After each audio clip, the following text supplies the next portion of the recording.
Welcome to SteeleWatching, a podcast for Remington Steele fans. My name is Sara, and I am wondering what season it is because it is extremely warm here, and that's not normal. Not. Are you complaining about it? Only in the sense that global warming is going to kill us all, but hey, at least we'll have nice weather until we go, I suppose. Well, I'm Eric, and I'm not complaining. We are also having nice weather. Which does not necessarily bode well for this winter because, what do they say? Bad rehearsal, great performance. Yeah, and I'm thinking great fall, really, really bad winter. Yeah, it's going to be a nasty one, yeah. Anyway, so, I should also mention, I am on medication. I am on drugs. So if I go Eric, wandering off, if I go wandering off into the weirdness, I'm going to let you. I blame the drugs. I will stop you. I blame the medication. Blame the drugs. That'll be our next T-shirt slogan. Blame the drugs. Well, I'm going to hang on to that for the next episode too, because in the next episode, I'm sure I'm going to get myself into trouble with a few of our female listeners. Think? So, I'm going to keep this excuse in my pocket. I'm going to hang on to it for as long as I can. And before we get started, I had mentioned to you that I wanted to hijack the episode for just a few minutes. We're being hijacked, people. We're being hijacked. Yes, hijack. You remember back in Steal Your Heart Away, we were talking about copyright, specifically in relationship to the song When Irish Eyes Are Smiling, because I had an issue with that. You think? And I got off onto this rant about how copyrights are being abused and extended to the point where, nothing ever falls into the public domain anymore, it seems like. And this actually came up again last night for me. My wife and I were watching a movie called Without a Clue. It stars Michael Caine. Starring Eric. No. Sorry. No, this was not a rant movie. This was a... Okay, it kind of fits in because I am ranting about it. Anyway, we were watching, it's Without a Clue, Michael Caine, Ben Kingsley, ITC 1988. Here is the synopsis, and it does have a Remington Steele tie-in beyond just the whole copyright rant, okay? So, here we go. The world's greatest detective is merely the fictional creation of Dr. Watson, the real crime-solving genius. However, the doctor has a problem, in that he needs an actor to appear as Holmes, and the best he can turn up is the clueless ham Reginald Kincaid. To cap it all, the ill-matched pair find themselves the victims of the villainous Moriarty. Now, that sounds like fun. The similarities to Remington Steele aside, a fictional frontman, the person behind the scenes doing all the work, this movie would not exist had Sherlock Holmes stories been originally written and published under the current copyright laws. Wouldn't happen. Yeah, that's the only reason this movie even exists, and by the way, it's a fun movie. It's not Academy Award-winning material, but it's a fun movie. The only reason this movie can even exist is because Sherlock Holmes fell out of copyright after a limited amount of time. That's the whole thing about copyright. So, again, just part of my rant. I'm just continuing my rants. No, rant like part 1, rant part 2, rant part 3. That's a whole podcast. No, I the rant podcast. That could be a good one, actually. What bugs you today? Well, how much time have you got? No, in all seriousness, I think that's interesting because it not only feels very, like you said, Remington Steele-esque as well, right? So, and then also brings up the question, obviously, if you're mentioning Sherlock Holmes, then yes, you're going to be stepping into copyright zone if it's still in copyright. But how, like, if you take the concept of something, how close does it have to be before somebody says that's copyrighted, that's too similar to X, Y, and Z, right? Like Remington Steele, a flashy frontman for another. I don't know. That's where the courts get to decide it. Yes. Yeah. But yeah, I mean, just similarities to Steele aside, and like I said, it does have similarities to Steele in that respect, and it is a fun movie to watch. But yeah, wouldn't exist if it wasn't for the fact that the copyright was allowed to expire on that, or actually, not that it was allowed to expire, but that it did expire because it was only granted a limited copyright.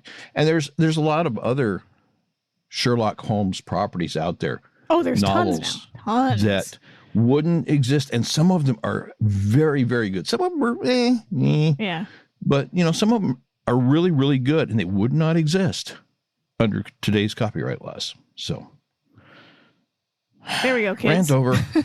Rant over. Well, we also have another subscriber, so that's awesome. Yay! Thank you. Yes. You know who you are. We really, really appreciate it. It not only says we like what you're doing, but also we want you to keep doing it. So that's great. Yeah, there's always that. Anyway. Yeah, we definitely really appreciate that. So thank you. Yes, we do. Yeah, so the episode is that we're going to be talking about is season 3, episode 10, Breath of Steele. And this episode first aired December 11th, 1984. And it was written by John Worth, which is a name that we've seen pop up a couple of times now, and directed by Don Weiss. I'm not sure if it's Weiss or Weiss, but we've seen that name also pop up a couple of times directing. So there we go. Yes. Before I get in, I'll do the synopsis, and then I wanted to kind of add a little caveat before we get into the actual episode. Okay. So I went with it's more about the season 3 scheduling thing that we've been talking about this whole sort of way through, but I went with the TV Guide synopsis. 2 singing telegram girls witness a shooting and move in with Laura for protection while she and Steele track down the gunman. So sweet, short, sweet, to the point. Except they technically didn't actually witness the shooting. Well, but okay. No, details. But they witnessed the murderer, I suppose, and I guess he thought they witnessed the shooting. So we'll go with that. We'll go with it. Yes, sure. It's hard to put all of that in a TV Guide synopsis. They only have so many words they're allowed. So yeah, what I wanted to say about this episode, with the alternate order that I was given, and again, I can't remember if this was just a suggested fan order or if there was something official behind it. I don't know. But with the suggested order that I have, this episode would have been the second episode of the season. To me, this episode fits far better as the second episode of the season for a couple of reasons. Okay. One, and honestly, this episode fits far better as a season 1 episode for a couple of reasons. It feels very much like we've gone backwards. I know there's the freeze, and we've been in the freeze for almost half the season now, but part of the reason why I think this works really well as a second episode is that the episode begins with them celebrating his birthday, right? And I say that with air quotes, although those of you not subscribing can't see my air quotes. There are air quotes. And the only reason they're celebrating his birthday is because Mildred found the birthday that Laura gave him when she created the fictional Mr. Steele, right? Right. And as we get into that scene, she mentions to him that his birthday is a matter of public record. Mildred found it, and that's why they're doing a birthday party. He makes some sort of comment about traditional birthday celebrations or how he usually celebrates his birthday. She doesn't say anything, because if this episode were the second episode, she wouldn't yet know that he doesn't know when his birthday is. That's not commented on at all in this episode. At no point does she make a comment about, well, okay, I know you don't really know when your birthday is. This could have been a very sweet gesture between the two of them. Even if they're not romantically involved, it could have been a very sweet gesture as a friend to say, look, I know you don't know when your birthday is. I made this birthday for Mr. Steele. You need to have a birthday. It's nice to celebrate a birthday. Instead, it's played more in the style of season 1's wacky hijinks of him trying to get her to go on a date throughout the entire case. Let's solve it really quick so we can catch the first act of 42nd Street. It's sort of glossed over, and that's fine if it was episode 2, because again, she'd still be kind of ticked off at him for what happened in Cannes. He'd be not telling her about his true lack of knowledge of his past. That makes sense, but coming on the heels of Steal Your Heart Away, it feels very lackluster, I think. So this is another one of those, I wish they had put this and it doesn't even have to be the second episode of the season, but I wish they had put it earlier in the season, because anything post Steal Your Heart Away where Laura just sort of ignores or pretends that she doesn't know, yeah, I don't love it. It doesn't really do justice to what the fans were told about his backstory and what Laura now knows. So I just thought I'd put that out there in terms of where it's positioned. So yeah, that was my caveat, my opening rant. Okay, fair enough. Any thoughts on that, or just no? You're right, because the way it's written here is when she and Mildred bring in the cake and such, and he says, "Well, thank you, but it's not my birthday." That implies some knowledge of when his birthday actually is. So yeah, you're right. And if she didn't already know that, he'd say that, because he was sort of, prior to her finding out, pretending that he had more knowledge of his own backstory than he did. So yeah, right. It kind of falls a little makes flat sense there. So. All right, so we open with some establishing shots of the skyline of LA at night. Eventually, we zoom in on a big billboard, and I never know how to describe this, but it's essentially the Myron Flowers head offices, and this big billboard advertising breath spray, and the words "flower power," and it's like a mechanized giant tube or giant atomizer blowing into a mouth on the billboard. Right. Does that make sense? Did I describe that well enough? Because I was trying to type it out and I'm like, what is this? A mechanized giant. You know, the thing is, these days we've got all these billboards that are computerized, and they can, you just type in something, or you scan in an image and it pops up on the screen, and you can do all these animations and all this other stuff. And these types of billboards, really, you're not going to be seeing them anywhere these days. No. But these 3D action billboards with things attached to them, like a coffee pot that turns and like pours coffee. I think we have that in a previous episode. Things like that actually did exist. And I know people are probably thinking that this is all just made up in Hollywood, but no, they really did exist. They weren't very common because they were, I'm sure, very expensive to produce. Oh, absolutely. I'm sure very difficult and expensive to maintain and operate. So yeah, I mean, you won't see them today, really, probably, maybe extremely rarely, something that's still left over from the 1960s or 70s. But yeah, they really did exist. And yeah, it's well, now I've got a comment for that. Daisy Fresh Breath is better than the company that gets things done. Yeah, I gotta say, they did put more thought into their slogans, so I do appreciate that. The other thing, and commenting on billboards and the way that they sort of operate now, there are billboards now in places like Japan where they have an AI function built into them, where they basically, and this is true, there are some billboards that you pass and there's like a camera, and it will essentially, the eyes very follow quickly, you. Well, kind of, as you approach, it sort of scans the person approaching, and then it can quickly like calculate things like age, gender, roughly, obviously, and then it'll show advertisements geared towards that demographic. So, and you thought it was spooky when Facebook started giving you ads about things that you talked about. Yeah, it's not new. Like, and I know these exist because I had friends that lived in Japan, and you'll pass them, and it'll sort of, you catch the camera, and it'll know, okay, middle-aged woman, and it'll show you, and then it'll sort of calculate through all the potential things that a middle-aged woman might want to buy, and you'll get lots of yogurt ads, because that's apparently the only person that ever eats yogurt. Think about it. Ever watched a yogurt commercial? It's all like these women, and they're all dancing around having a great time with their yogurt because there's apparently probiotics in them or something. I don't know. Do you know how long it has been since I've watched any kind of advertising supported television? Fair enough. Same. I mean, same with me. But I stopped watching Netflix when they started sticking ads in it. So sometimes my husband watches, like, he has subscriptions to sports different, and then we do have to sit through actual ads. And like I said, anytime you see a yogurt ad, it's some woman in her 30s and 40s, and she's dancing around because she could poop. And that's basically what the... It's true. Something to celebrate when you get to be our age. I'm just saying. Eat our yogurt so you can poop. Yeah, well, watch an Activia commercial and you'll see what I mean. Not making this up. Oh. So anyway,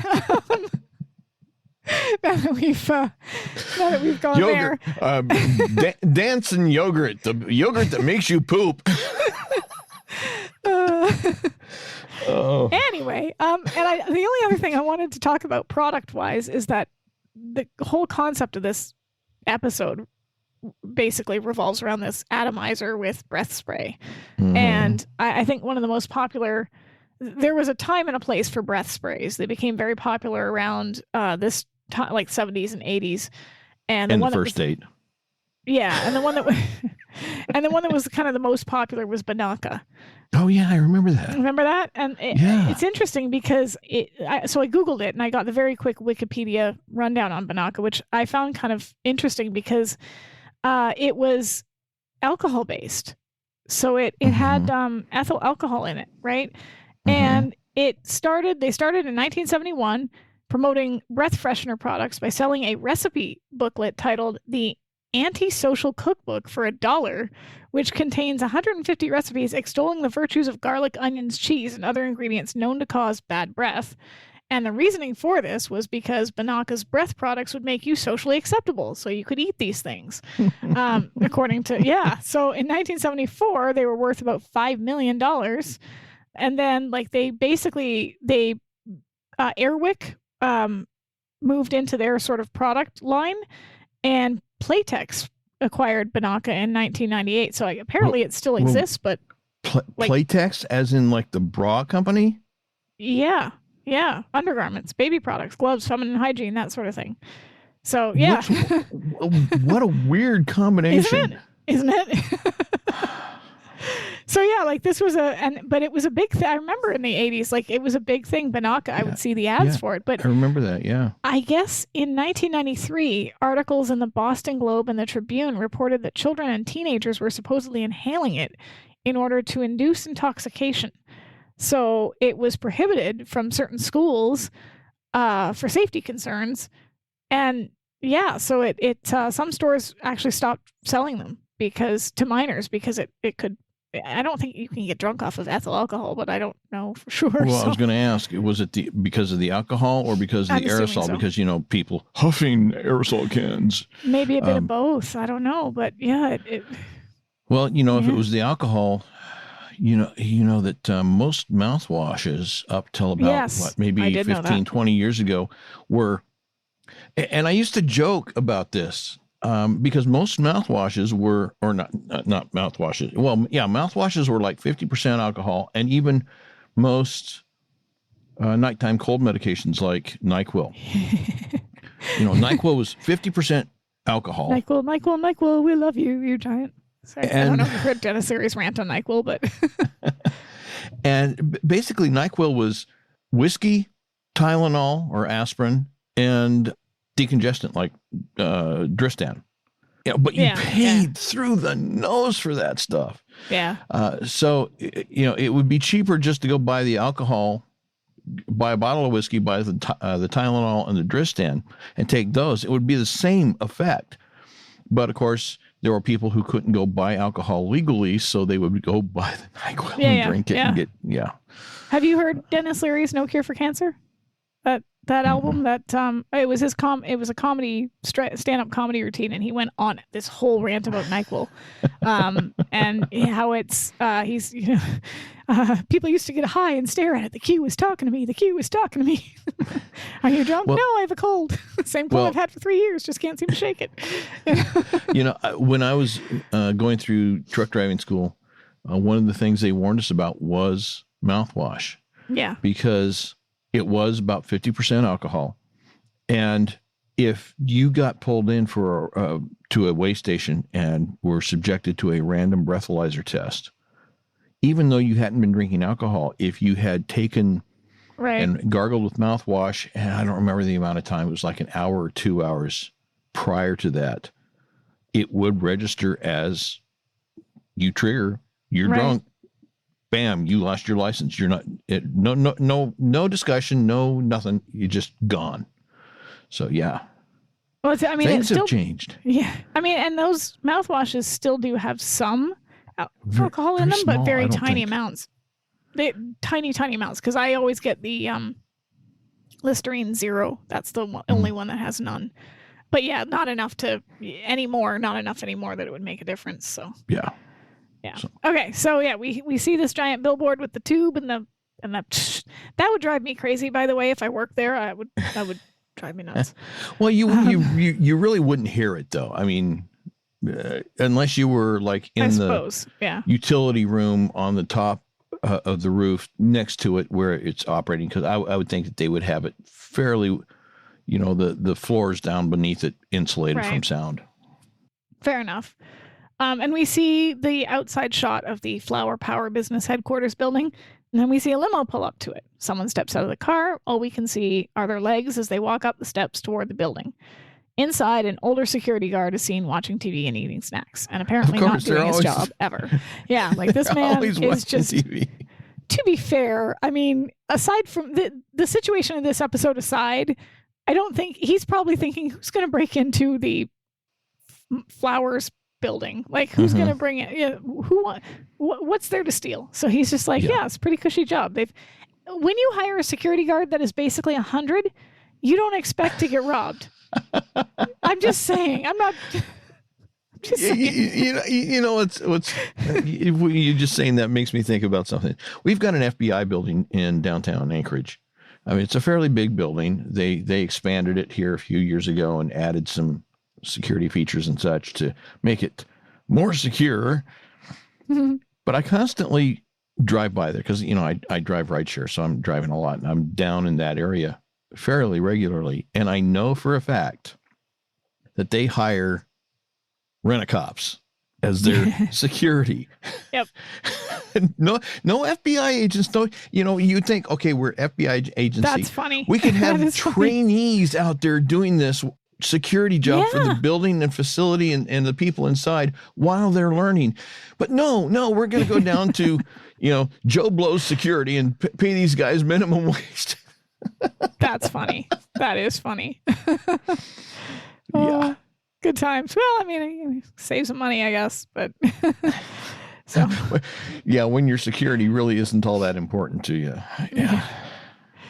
So in the flowers, apparently the flowers building security is not all that important because we see the door open and a man played by John Larroquette. And I don't know if you ever watched. I'm Night sorry. Court. Dan, was trying to all get- I can see is Dan Dan Le- Fielding.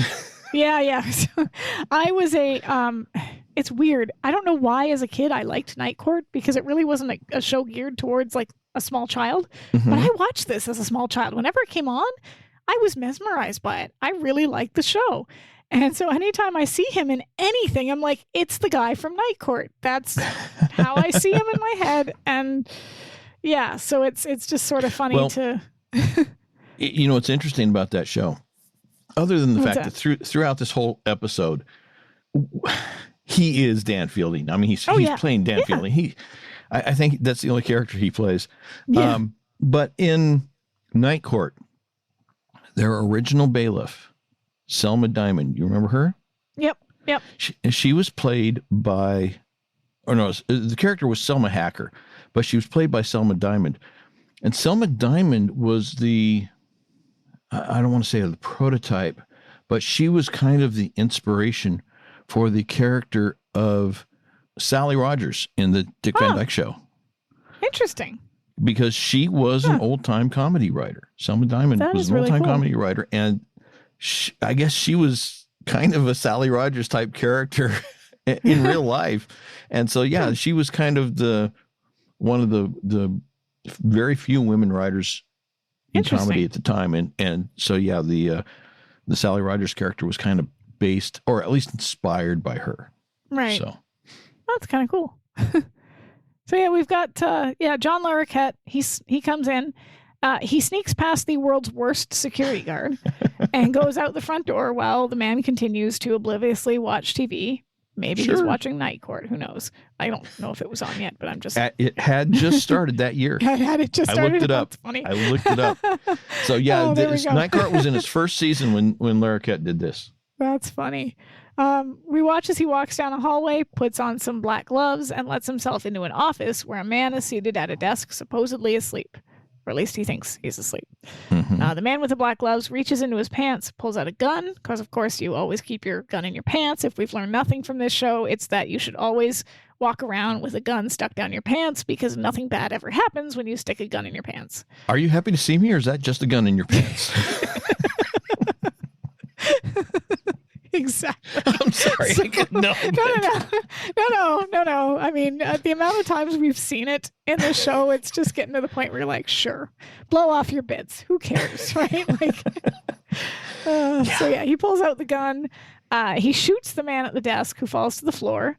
And then outside, we can hear that mechanical breath spray thing. So I guess maybe the only person it would really tick off is Myron Flowers. And if it's his building, then, I guess he likes it.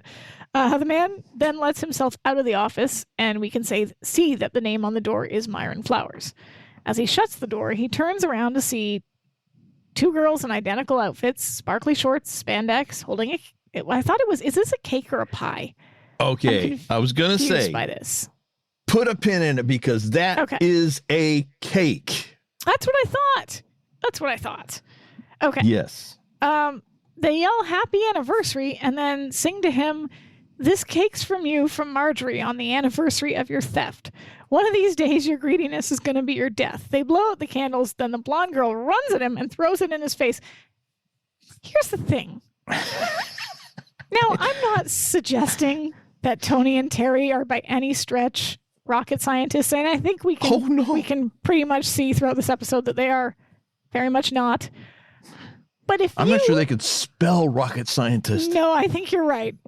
But if you are Tony and Terry and somebody hires you to sing that song and then shove a cake in a guy's face, would you not question whether you want to take that job? Because I personally don't think I would.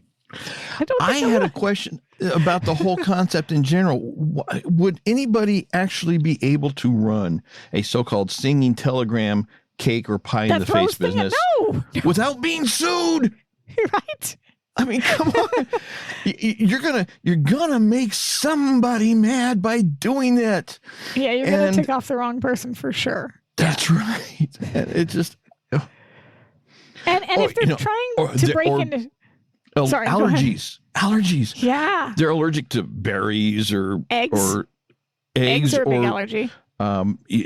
Somehow there's some nut oils or something in the ingredients in the crust or whatever. With the cake. I mean, just does the company hire a baker? Like who's making the cakes, right? Do they have like a bakery that they hire to no, it doesn't have to say happy birthday. We're just throwing it in somebody's face. So it really isn't important. Like where are they getting the cakes? Costco, I guess. I mean, probably cheaper than anything else. Can you imagine them running up one of those big sheet cakes from Costco? Like that'd be like the this seems like a very limited time business, because at some point people are just word of mouth is gonna spread, and the minute these girls show up at your door, you're slamming it shut. Like I don't and not only that, if you're trying to break into the music business or the acting business or whatever kind of business they're trying to break into, they're in LA. At some point they're going to get hired to throw a cake into somebody's face that could make or break their career, right? Like this is maybe not the job you want to be in if you're trying to be. That's true. I never thought of that. Because they keep talking about all the people they've been hired to do birthday parties for that are like so-and-so's hairdresser or so-and-so's gardener or whatever. Like if you throw a cake in Morgan Fairchild's face, she's not going to be happy. Like no.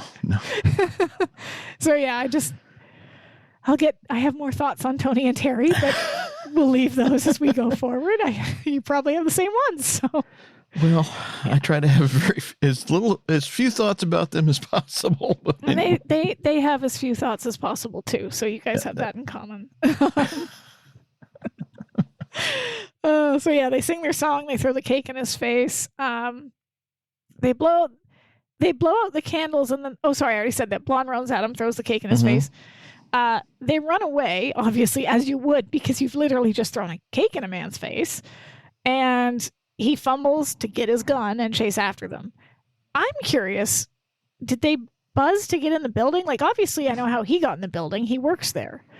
But it's after hours. It's nighttime. The security guard is watching TV. Who let them in? You would have to be the security guard. I mean, there was nobody else that could. Well, unless somebody met them at the door, unless there was one last living cell in the body of the building. That's a Dick Van Dyke reference. Anyway, if there was one other person there that had arranged this, like Marjorie, she might have been. She wasn't there, though. Well, that's true. But I mean, that would be the only other person who would have done it other than the security guard. And would the security guard have actually done that? I don't know if he would have gotten up off his chair because he looked pretty comfy, right? Like he was watching he had his snacks. He was doing his job, watching TV. So yeah, I'm just very curious how they actually got in the building because they wouldn't have been authorized to be there. So no, but yeah. So anyway, that's yeah. Meanwhile, in the office, we have a scene change. Steele, Laura, and Mildred are there after hours. They're all dressed up. Mildred says happy birthday to him, and then she sort of tries to make an exit, tries to gently ease herself out.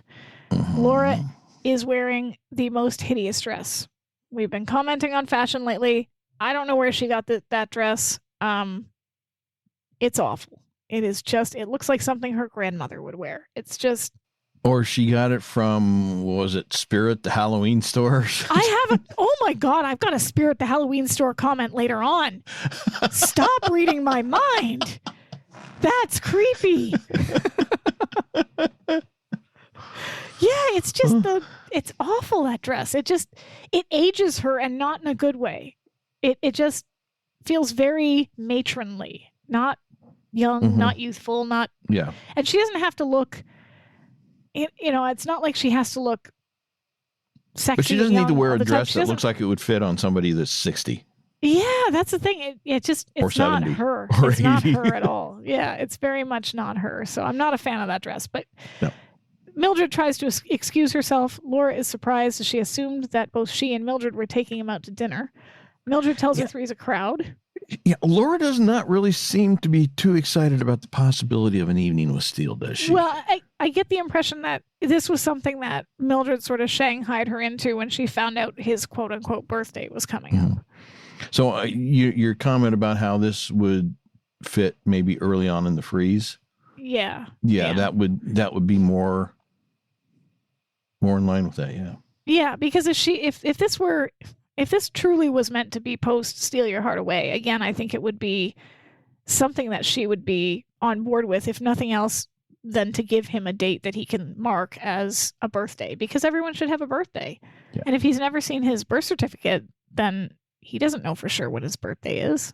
He could have been told any But day. She also wouldn't want to go out with him privately. So, yeah. Right, exactly. So, Mildred says three's a crowd. She tells Steele he hopes he get his wish. He eyes Laura and says that he is sure she will do everything in her power to make sure he does. So again, there's Mildred leaves and Steele kind of pulls her close and asks if this was an act of capricious folly or if it had been steeping for some time. Laura points out that she created him. His birthday's a matter of public record. Mildred came across it when updating the files. So she, again, makes it seem like, what could I do? I had no choice. Mildred found your birthday, and so now we have to celebrate it. He begins to refill her glass and tells her that he has, and again, he says he has a tradition where he comes from. She says, where is that exactly? This doesn't make sense. Unless he's just making it all up. Well, of course he's making it up, but she wouldn't say where is that exactly when she knows that he doesn't know. Yeah, that's true. That's the part that doesn't make sense. Of course he makes it up. He that's what he does. He makes stuff up because he doesn't have a backstory. Whereas she now knows the truth. She wouldn't say, "Well, where's that?" Because she's been to Ireland. She's it's frustrating because it shouldn't be. It should be anywhere but post Steal Your Heart Away, this episode. So yeah. And again, he continues talking, saying it's a grand tradition handed down from father to son, father to son, father to son. Again, if this was truly post Steal Your Heart Away, she'd say, you don't know who your father is, but she doesn't. She stops him, saying she gets the point. And he tells her the birthday boy gets one wish, but it must be granted by midnight. So yeah. Before she can respond, Tony and Terry show up, singing and dancing. They sing Shave and a Haircut. Steele and Laura clap. He says he wasn't what I had in mind, but they're getting somewhere. Laura but I'm already tired of them. Yeah, it took you that long, huh? Yeah. This is possibly the only episode where I'm rooting for the killer to take him out. I'm just like, you know what? No, I'm sorry. They can go. They can go. Yeah. I'm not a fan at all. So yeah, I didn't mind seeing Dan Fielding get a cake in the face, but at this point, I'm done with them. I'm over them. Yeah, they definitely wear out their welcome very, very quickly. Laura starts to say this wasn't her idea when a bullet hits the window and sadly misses them. They all hit the ground and Laura starts to get up again for some reason. Have you learned nothing from all the times you've been shot at through the window? I have a question. How? Yeah, that's a good question because they're pretty high up. Their office is on the 11th floor. We know this because the suite number is 1157. Yeah. Okay. Now, there are two buildings in this Century Tower complex, and so it's possible that somebody from the other building was shooting at their window if their office was in the right place. I don't know where within the context of the building their office is, whether it's facing the other building in the complex or not. But where would the shooter be? Let's assume that the shooter was in the other building in the complex. Where would they be? They would have to be at the 11th floor or somewhere higher. It's night. Yep. The offices in the other building would probably have been closed. The windows on the buildings are not really supposed to be openable, at least not far enough to get a gun out to shoot somebody. Depends on the episode. Some of them you can jump right out. That's true. But I mean, the whole shooting, I'm sorry. It doesn't make sense. Is this the only time they've been shot at in the office? Because I think it is so far anyway. I think so far, yeah. They've been shot at in his apartment. Mm-hmm. I don't think they've been shot at in hers though, because her windows don't really allow for that. Yeah. She's been shot in her apartment, but not through the window. Right. So, yeah, it's interesting. You're right. It would have made more sense if he shot from behind or something like that, but then how would they get out? So I guess this is the only way they could really do that. But yeah, they all hit the ground. Laura starts to get back up. Steele stops her, bemoaning his lack of a hat when he needs one. He grabs the cake, blows out the candles, and tells Laura this is a trick he learned from John Wayne. He slowly lifts the cake up, and when nothing happens to it, he says, it's safe to get up. So she stands and looks out the window as the two girls scramble to their feet and make a run for it. She assumes the shots weren't meant for them, which is an interesting assumption since someone's usually trying to kill them somewhere. Right? Like, it's also an interesting assumption considering Cast and Steele, where they assumed that the shots were meant for one of the stars, and then it turned out he was the thing that they all had in common. But I guess the script demands that assumption be made. So the demands of the script. Yeah. So she goes after the girls and stops them before they can exit. The blonde, who we later find out is Tony, says, "Don't worry, you don't have to tip us." Laura tells them that it's possible whoever fired those shots was aiming at them. They seem shocked. I don't know why they seem shocked.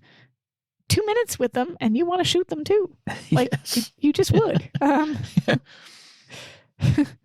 So, yeah, just saying.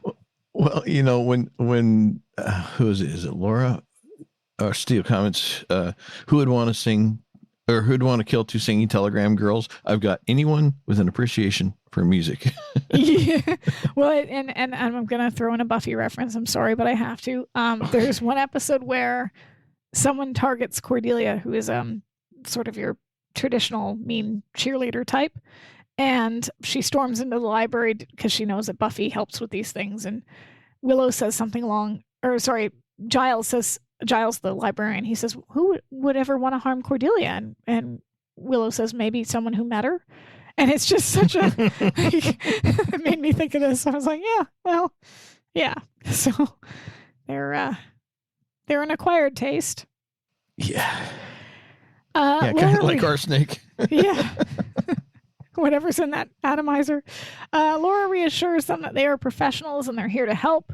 The girls introduce themselves as Tony and Terry, although it took me like 3 goes watching that to realize who was Tony and who was Terry, because they interchangeable. Yeah. And Steele wonders who would want to kill 2 singing telegram girls. They insist they aren't just singing telegram girls, and then talking over each other, they say they're actresses, singers, dancers. Yeah. It's like everybody else in Los Angeles. Well, yeah. And I think that's the point the show is trying to make, right? Like, these girls are a dime a dozen. And even to the point where the actresses that they've hired to play them are so generically pretty, you could swap them out for anybody and it wouldn't make a difference, right? And I think that's also really noticeable in the way they have them dress when they're not wearing those sparkly spandex or what have you. Like, they're in solid pastel colors, totally unremarkable in any way. Pretty generic 20-somethings, right? So she, and again, I do like the subtle commentary they're making on everybody who goes to LA ever intending to start up some sort of acting career, because they all do so believing that they're special, that they have that something. And in reality, it's a small percentage that make it that far, right? So, you're special just like everybody else. Yeah, exactly. Tony says that Penny Marshall's gardener says they are the next Laverne and Shirley. So, I mean, again, this is another huge Hollywood thing, because there's always, if you're in LA and you're in some sort of business that even remotely connects to show business, you're going to come into contact with people that are 6 degrees separated from somebody big. And suddenly that's your contact, right? That's yeah. So Penny Marshall's gardener says we're the next Laverne and Shirley. Ooh, well, I guess they know. They'd know. They're experts. So, yeah. Laura understandably does not seem impressed by this. Terry says they did the gardener's birthday, but Penny Marshall didn't show. Which, why would you? Why would you show up for your gardener's birthday party? I guess. Laura wonders if they know of anyone who would want to kill them. Neither one of them seem to know who would want to kill them. And Steele references the film Little Murders, in which a sniper picks people off at random at a New York high-rise. Okay, does he really think this is random? I mean, or is he, he's obviously just trying to get them out the door so that they can go on a date, but this is pretty low even for him. Yeah. Like, they were just shot at. And again, this is maybe part of my issue with it, is that's very much a season 1 Mr. Steele thing. Well, sorry, you go ahead. It was cast in Steele when he was making inappropriate movie references too, so it's not like it's not the inappropriate movie reference. It's more that he's more interested in getting them out the door so that he can resume his evening with Laura than he is protecting them from dying. Right? Like, Laura... Well, he's already met them. Why would he try to protect them? Because he begins to usher them out, saying that the shooter is probably scaling another high-rise right now, because that's fine, apparently. And Laura, incensed, asks if he's really going to send those poor defenseless girls out to face who knows what. That's the part that I'm like, wow, yeah, that's pretty... Merely one of our options, Laura. Yeah, right? And I mean, okay, maybe I'm being unfair. Maybe that's not season 1 Steele. Season 1 Steele would be trying to sleep with one of them, or both. But maybe season 2 Steele. Yeah, because, it just feels very like, I don't care if your life's in danger. Laura and I were having an evening together. Yeah. Don't interrupt me. Yeah. I've got important things to do. Yeah. So, Laura, and you're right. He says it's merely one of their options. Laura says, obviously, whoever it was followed them there, and she asks where they were that night. So, next we have them retracing the girls' steps. They were busy. Yeah, they were, apparently. A lot of cakes. Or pies, or whatever it is they're throwing. So, we switch to an old apartment. They are standing outside it, and am I right? Steele had a cigar in his hand here. Yeah, that was a weird, like that's a weird prop for him when there's not a reason for it. Yeah, I mean, he has, I think, used it once I guess or it's twice part of before. his persona. Yeah. Milo Minder Binder. I like this name, Milo Minder Binder. That's a good one. From Jinglegrams Incorporated. He asks if the two girls visited him. The man says, "Those two work for you, do they?" Steele says yes, but before he can say anything else, the old man rightfully punches him in the face. So maybe the girls should have given them a heads up on what exactly it is they did here. Because, well, I mean, they should have had a clue already, But, not really, because they didn't throw the pie in Steele and Laura's face, or the cake in their face. In fact, they didn't have it. Why do you think they showed up? Okay, fine, maybe. Well, I don't know, because Mildred hired them. I don't think Mildred would have hired them to throw a cake in their face. I think I don't think all of their jobs. Somebody did. They don't show up with the cake without throwing it. I mean, Mildred says she hired them later on. Yeah, but I think later on okay, I guess you're right, because later on I think she does admit that she didn't know that they were going to throw the cake. But okay. Yeah. I don't know. I don't know I'm just going to say I don't think that all their jobs involve throwing a cake in someone's face. Just the bitter ones, I guess. That could be. Maybe it's one of the things they ask on the phone, right? Like, "Hi, I'd like to hire Tony and Terry for a job. No, don't throw the cake in their face today. That's, I'll save that for next week." I don't know. Yeah. But yeah, so we then see the limo driving down the street. Inside it, Steele is nursing a swollen lip. Outside another house, and Laura, really, you just saw what happened to... Oh, wait, she wasn't there. It was just Steele. Laura knocks on the door. She tells a woman at the door that two of the girls, Tony and Terry, were there earlier. She's doing a follow-up to see if their work was satisfactory. The woman says yes, and that she has something to return. She turns and goes back inside the house. Laura looks at Steele kind of smugly. And then when she turns back, the woman shoves the cake in her face. I do have to say, though, it was pretty game of Stephanie and Larroquette to take it in the face. Yeah, literally. I mean, and that they probably had to do a couple of takes each. That was, they probably went through a lot of cake. That can't be fun. No. So, hats off to them. I imagine not, because it probably gets in your eyes, and I wouldn't enjoy that. So, back in the limo, Laura's covered in cake. Steele is still hurt. Neither are impressed. The next stop is the Myron Flowers, the Flower Power building. Steele and Laura walk down the hall. Somehow they got in too. Yeah. Why do they even have a security guard there? I don't know. Honestly, I do not know.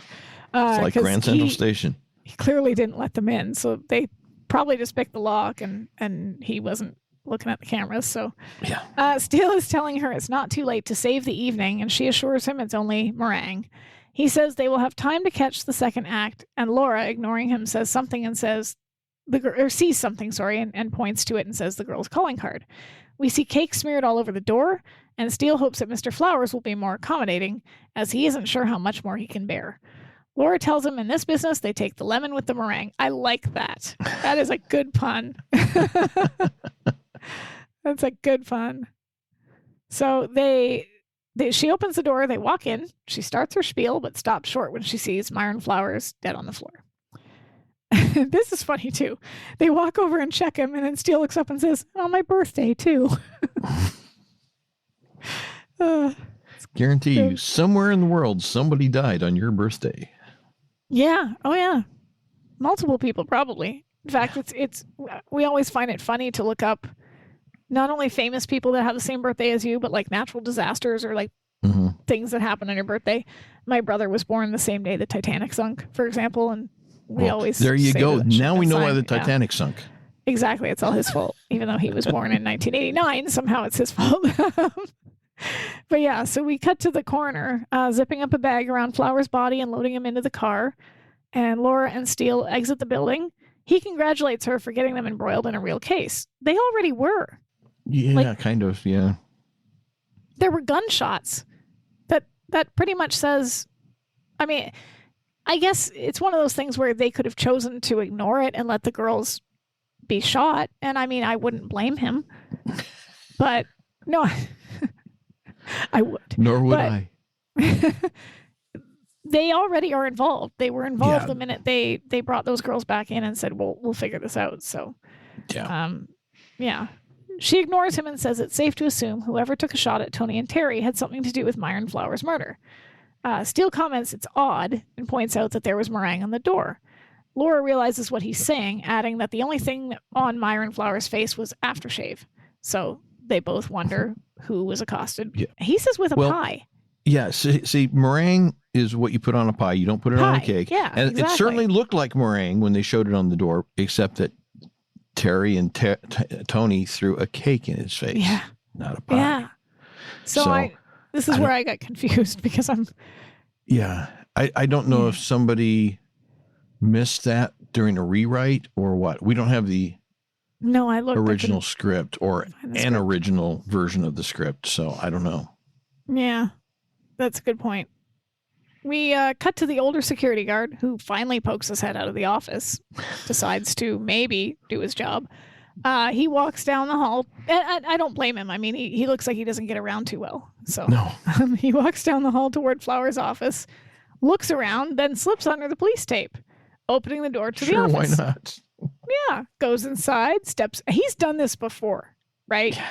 What kills me is that he sees the police tape and doesn't think, that's odd. Maybe I should have noticed that. Maybe something happened while on my watch. No. He's just like, oh, yeah, this happens all the time. Goes inside, steps over the tape outline of Flowers' body. Again, not even thinking anything's weird, right? And sits back in the chair, savoring the experience. Or maybe he realized all this stuff was going on and then thought, well, wait a second. The office is empty. I can go in there and see what's in there that I might be able to pick up. It's worth something. Yeah, could be. Because he sits there, he savors the experience, and eventually he notices a gold item on the desk, picks it up, investigates it. It's the atomizer, which I didn't know the name for it until Steele says atomizer later on. So at that point, I was just saying the little canister thingy in my notes. So keep that in mind. Yeah, he picks it up, investigates it. It's breath spray, places it in his pocket, and he looks pretty pleased with himself. So he's done his job for the evening, sort of. Yeah. Sure. We switch back to the office, and Mildred is surprised to hear of Myron Flowers' death, while Steele is surprised that she knows who he is. She says he's the Colonel Sanders of breath spray. That's a weird comparison, don't you think? Oh. Like, when you think of breath spray, do you think fried chicken? No, but I guess in the sense that, maybe they had similar backgrounds in terms of their business, how they developed it, their age, their presentation, the way they came off. I don't know. It is a weird comparison. Yeah. Yeah, but I guess it's one of those things that we random. know who Colonel Sanders is. You say Colonel Sanders, you think of chicken. So I guess maybe she's just trying to imply like. At that time, you're right. Everybody would have known who Colonel Sanders was. I'm not so sure now that everybody does, but. You might be right. I don't know. I don't really personally like Kentucky Fried Chicken. I know it's what a dangerous thing to say, but I'm not a fan. Not a fan. I find it too greasy, and I don't. I'm sorry, I can't talk to you anymore. Well, I also don't. Okay, so there's two reasons for this. One, I'm not a fan of eating chicken off the bone, just in general. They got tenders. Yeah, I know, but the other thing is that I like tenders. When my parents used to own a restaurant, and for about 3 years, I cooked in the back, and I sometimes they would go on vacation, and I would run it, but we had a different franchise that we not owned, but were able to use and make fried chicken, Chester Fried Chicken. And so we had a Chester Fried Chicken mini franchise that we paid for. And I had to make the chicken. And it's so gross. Like doing the batter and then and like just knowing the process, like dipping it and I can't. I just can't anymore. I'm like, every time I see it now, I think of like how you make it, and no, thank you. Well, so, I like the original KFC. I'm not a big fan of their extra crispy because it doesn't have the 11 herbs and spices, but I love the original. I'll agree that it can be a little bit greasy. You know, they now have the chicken tenders, which are the long strips. They now have those in the original recipe, and they are not nearly as greasy. But I understand what you're saying about making the food, because one of the truisms of the restaurant industry is people don't want to eat at a place where they've worked. No. You know, after they've been there for very long. I worked at Burger King when I was high school, college. Worked at Burger King for several years. Now, I don't like the company's just really gone downhill as far as the way their customer service, the quality of the product. I mean, I know how those hamburgers are supposed to be made, and they're not doing it. You know, when you go in and you order a Whopper and you've got more onion on it than you do lettuce, and you have to pay extra for them to put anything more than a finger's pinch of lettuce on it, that's wrong. But I still love Burger King. I love it. I love it. But they just don't know how to make a hamburger anymore. Can't do the fried chicken. No, not a fan. Anyway, so Tony and Terry are there. Laura asks them to confirm that they went to his office at 7:30. Tony says it was exactly 7:30, and Steele asks if they're sure they hit Myron Flowers. Both say they're positive. How would they know? They didn't ask him to identify himself. All they know is they hit the guy that came out of that office. Well, there you go. That's proof. It must have been him. Sure, because only he can go in there. That's right. Also, and if I'm going to keep commenting on the fashion, Laura's red sweater, also not a fan. It's very similar to the one that she's wearing in the one with where they're being hunted down by Descoin. Mm-hmm. The second one where he comes back, and in that is like that little vest over top a sweater. Mm-hmm. And in this case, the one in that episode was slightly different, as it was two different colors. One was a lighter color and one was a slightly darker peach or pink. This one's just red on red, and it looks silly, in my opinion. Well, and it looks like it's the shirt is brain fart flannel. Yeah. A sweater over a flannel shirt does seem an odd combination. It's weird. I don't know what their wardrobe department was thinking for this episode, but you know what? Actually, I do, and I'll comment on it a bit later when Laura makes some more comment. But so Steele describes Myron Flowers as a little bald fellow about 60. Terry says, "Don't try to fool us." Yeah, because you're such geniuses. And then she says the whipped cream was sticking all through his hair. Whipped cream? What kind of... It was cake? Cake was meringue? that has frosting, then meringue and whipped cream. Yeah. Okay. Yeah, I'm going to say that there were some extensive rewrites to this script and some things slipped through that probably shouldn't have. I think you're right. So Steele adds that it's possible they threw a pie in the killer's face. Tony and Terry are quite unnerved by this, and Laura asks them to describe the man they hit with a pie. Or if they could describe him. Both of them say like that. Steele asks how old he was. One says 30, the other says 50, which, sure, totally interchangeable. Laura asks what color was his hair. Again, they get conflicting responses of jet black and brown. Steele asks about his eyes. Tony says blue, Terry says brown. Mildred sarcastically says they really put their peepers to him. And Laura points out that one thing is certain, he knows what they look like, and Steele adds that he won't want them to live if they can identify him. So, yeah. Tony asks if that means they have to stay cooped up until they find him, and Laura thinks it's for the best. She suggests that they start with the security guard at the Flowers Industries, adding that he ought to know who was in and out of the building. Yeah. He ought to. I think we can... Well, technically the word is correct. He ought to. Yeah, that's fair. That's fair. He definitely ought to know, but he doesn't. No. Terry protests that they have a big gig tomorrow. And Tony adds that they're doing Morgan Fairchild's manicurist's daughter's birthday tomorrow. I love it because I love it that everything is like so-and-so's gardener's fair, which again, Hollywood, right? Because, yeah. So Morgan Fairchild's manicurist's daughter's birthday tomorrow. Yeah. Mildred says that's showbiz. And Terry insists that it's a great gig. If they're good, her manicurist tells Morgan, Morgan tells her agent, the agent tells her producer, and soon they have a TV series. The sad part is that there are people who actually believe that that's how Hollywood works. And I mean, there are the odd stories about people getting sort of noticed on the street, right? Discovered. Very, very rare they're exceptions. Very, yeah. Like the only one that I can think of that I do know about is, again, a Buffy reference, David Boreanaz, who, well, he was on Bones too. So you've seen Bones. I know. He was discovered walking his dog.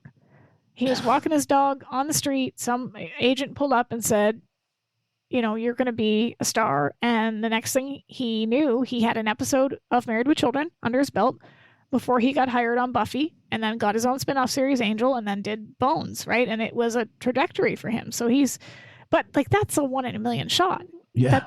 And it helps to be extremely good looking because, in some case, and they even made fun of that on an episode of Angel, which obviously was a wink to how he got discovered, because there's an episode, it's actually the first episode of the show, where he's at some Hollywood party trying to find a vampire that was terrorizing people. And this agent comes up to him and says, "You're an actor." And he's like, "No." And he's like, "Yes, you are. We'll talk." And he gives him his card, right? So, yeah, like this is clearly not how it works. You don't just wander into LA and boom, you've got a showbiz, a TV series gig. No. So Mildred laughs. She says, that's showbiz. And she assures them that Mr. Steele will have this wrapped up in no time flat. Steele nods and said, with some judicious gumshoeing, they should have this thing wrapped up before the curtain call. Sure. Right. Sure. Why not? Laura rolls her eyes, grabs her purse, and they leave with Mildred and the girls. So, yeah. Then we see a scene change. There's a sort of dilapidated-looking apartment building. The security guard arrives home, turns on the TV, because I guess he didn't watch enough TV at work. And the shows are on. I mean, yeah, he's got to finish watching all his soap operas, Dynasty, Dallas, that sort of thing. He takes the breath spray out of his pocket. He sprays some in his mouth, then starts to choke. He falls down dead, and the atomizer rolls out of his hand and under the table. Obviously, the murder weapon. So, this poor guy. Or a murder weapon. Yeah, that's true, because we find out. Well, we know that Dan Fielding shot him.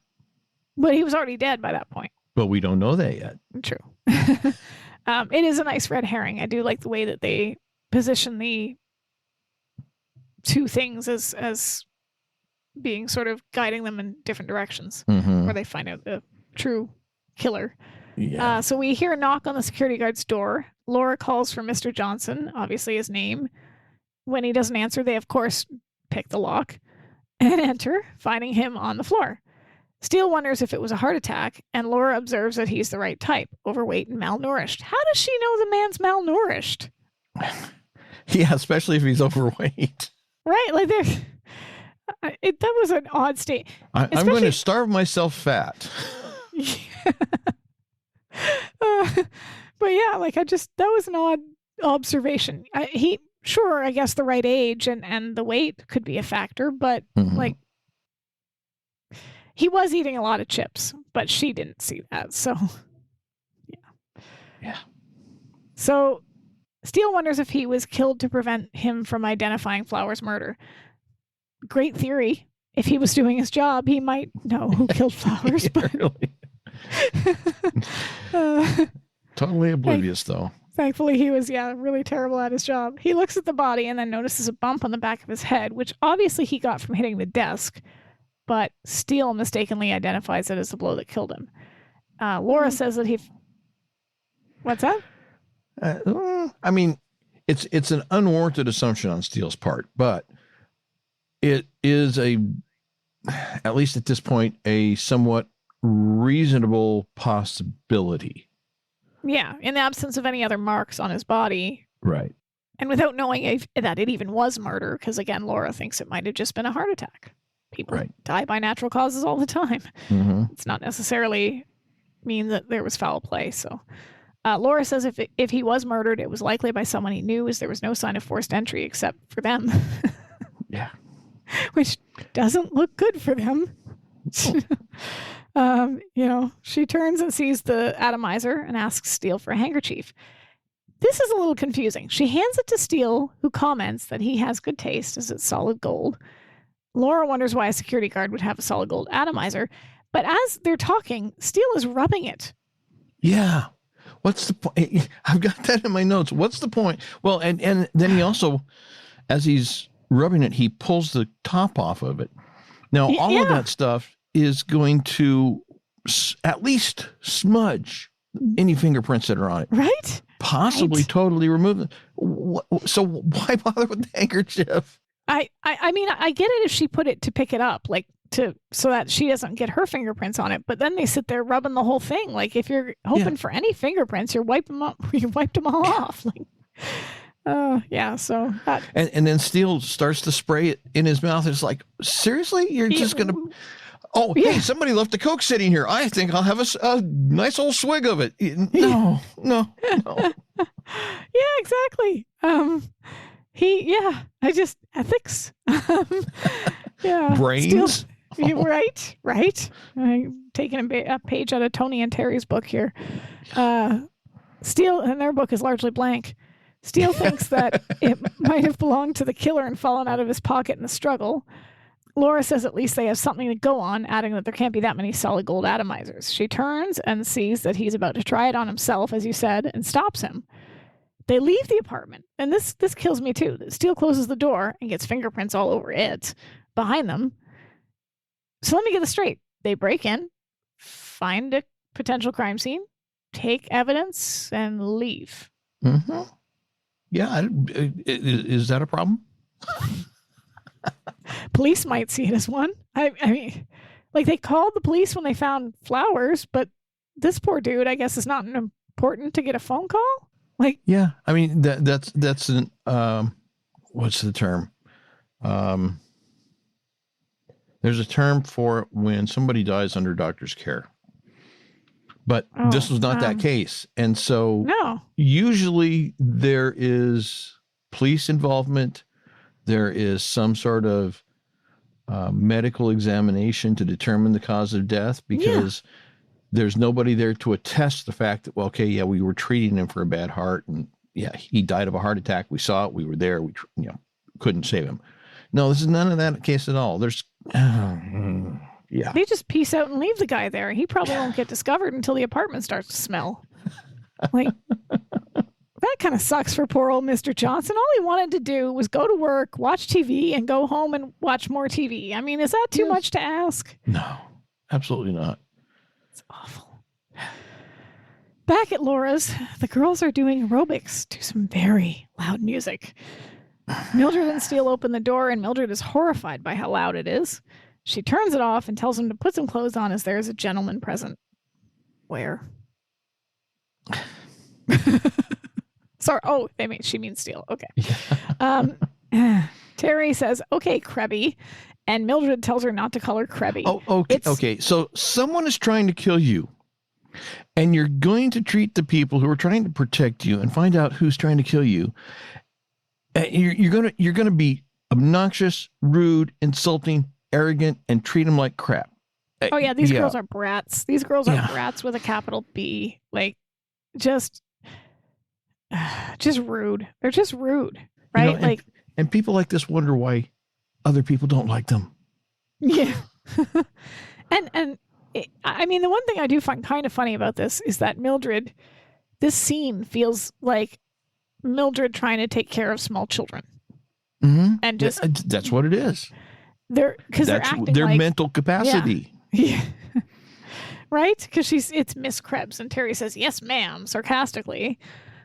And at this point, I was wondering, well, where's Laura? And then a minute or so later, we find out she's trying to sleep. Mm-hmm. Like, what the heck? What is wrong with you people? and they wonder why people don't like them. Yeah. I mean, right. I actually, in my notes, I have written, I'm sorry if this might offend somebody, and young people wonder why people don't like them. Well, I mean, in some ways it's true. Like, here's the thing. I personally don't have anything against university students, for example, but in my city, London, Ontario, the university here is the University of Western Ontario, and it has it's one of the more, we don't have Ivy Leagues the way the US does, in the sense that like there's no real Princeton or Yale or Harvard of Canada, but there are universities with more prestigious reputations than others. Mm-hmm. UWO is one of them. It's up there with the University of Toronto and some of the other big universities. I hate it because every September there is a portion of the student population that moves into my city that are first year students that are coming from rich households that are driving their BMWs and their Maseratis and whatever the heck else their mommy and daddy have bought for them. And Western has developed a reputation of throwing parties that quite literally destroy the city and cause thousands and thousands of dollars worth of damage. We have had several instances where they have taken over entire city blocks. They've been jumping off roofs. They've, caused 30 some odd $1,000 in damage. They destroy police cars. Like, this is entitlement. I'm entitled to do this. And who are you to tell me I can't have fun? And if this is how I choose to have fun, that's my business. I'm not hurting anybody. Yeah. And obviously it's not every student that goes to Western. Not every kid that goes to Western is an idiot. But unfortunately, there's a large population of them. And and here's the thing. I went to university. I didn't go in my city because people that go to Western there's a reputation. So I went to Brock, which is 2 hours away. It's in St. Catharines, just outside Niagara Falls. And it was a mid-sized university, and they don't have the same, like, we didn't do that there. There were still parties, and there was still like stuff like drinking and carousing and whatever, general merrymaking, but we didn't destroy city property or have that just didn't happen there at that university. So this is obviously an issue with Western and some of the, it's more money, I think, than it is necessarily the age of the kids coming. But yeah, every September. The thing is, though, it does tie into age because it's entitlement. It is entitlement. Because I'm not saying that as they get older, they lose that sense of entitlement, but the way it manifests itself is different. Yeah. And it gets to be less in your face and less kind of a up yours type attitude. Yeah. It's more subtle than that. Yeah. And that is an age thing. But yeah, you're right. It's the sense of entitlement that is just motivating and all that. And it's just, yeah, I'm sorry. Every September, I find myself going, get out of my city, get out of my city, get out of my city, right? Because there's a saying that we have, right? Because people used to make fun of Brock University, and they'd say, if you walk and talk, you go to Brock. Which is kind of insulting, If you walk a little faster, you go to McMaster. That one's in Hamilton. If you can use a fork, you go to York, which is in Toronto. But friends don't let friends go to Western. So make of that what you will. And if anybody here is listening that either does go to Western or knows Western University, I apologize, but it does have a reputation, and it does. So and if you know that a place has a reputation, it's a party school, and you walk into that reputation by walking into that environment, you're kind of choosing to associate yourself with that reputation. And so you really don't have, I mean, you can show people that, okay, I am not like that. But when people first meet you and they learn that you have chosen to associate with a place that has this reputation, they're going to make some assumptions. It may not be fair, but you kind of ask for it. So yeah, in this case, Mildred apologizes to Steele for unleashing them on him and Miss Holt. This is where we find out she's the one because he says, you hired them? She nods, right? And he says that her heart was in the right place. So this is where I don't think she hired them specifically to throw a pie at them, because she obviously was trying to excuse herself to give them a romantic night together, right? Yeah. So Although, if we wanted to be cynical, we could say she was trying to excuse herself to be out of the room for when it happened. She didn't want a face full of meringue. It could be. That's right. Yeah. Mildred then tells him to start cleaning up. Steele goes up to Laura's bed where she's trying to sleep, where the atomizer is sitting on the desk, the dresser next to the phone, and he yells at her to rise and shine. Fingerprints?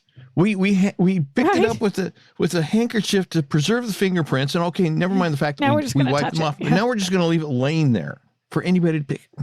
Pretty much, yep. So do we have a detective in the house somewhere? Anybody? No, but they play one on TV. So yeah, he pulls the sheets back to reveal her feet. So she's sleeping on the other end of the bed. This is my daughter. Okay, I honestly don't know how she does this, but like she'll fall asleep in the right position, head on the pillow, feet at the end of the bed, the way you're supposed to. And I have seen her with her head hanging over.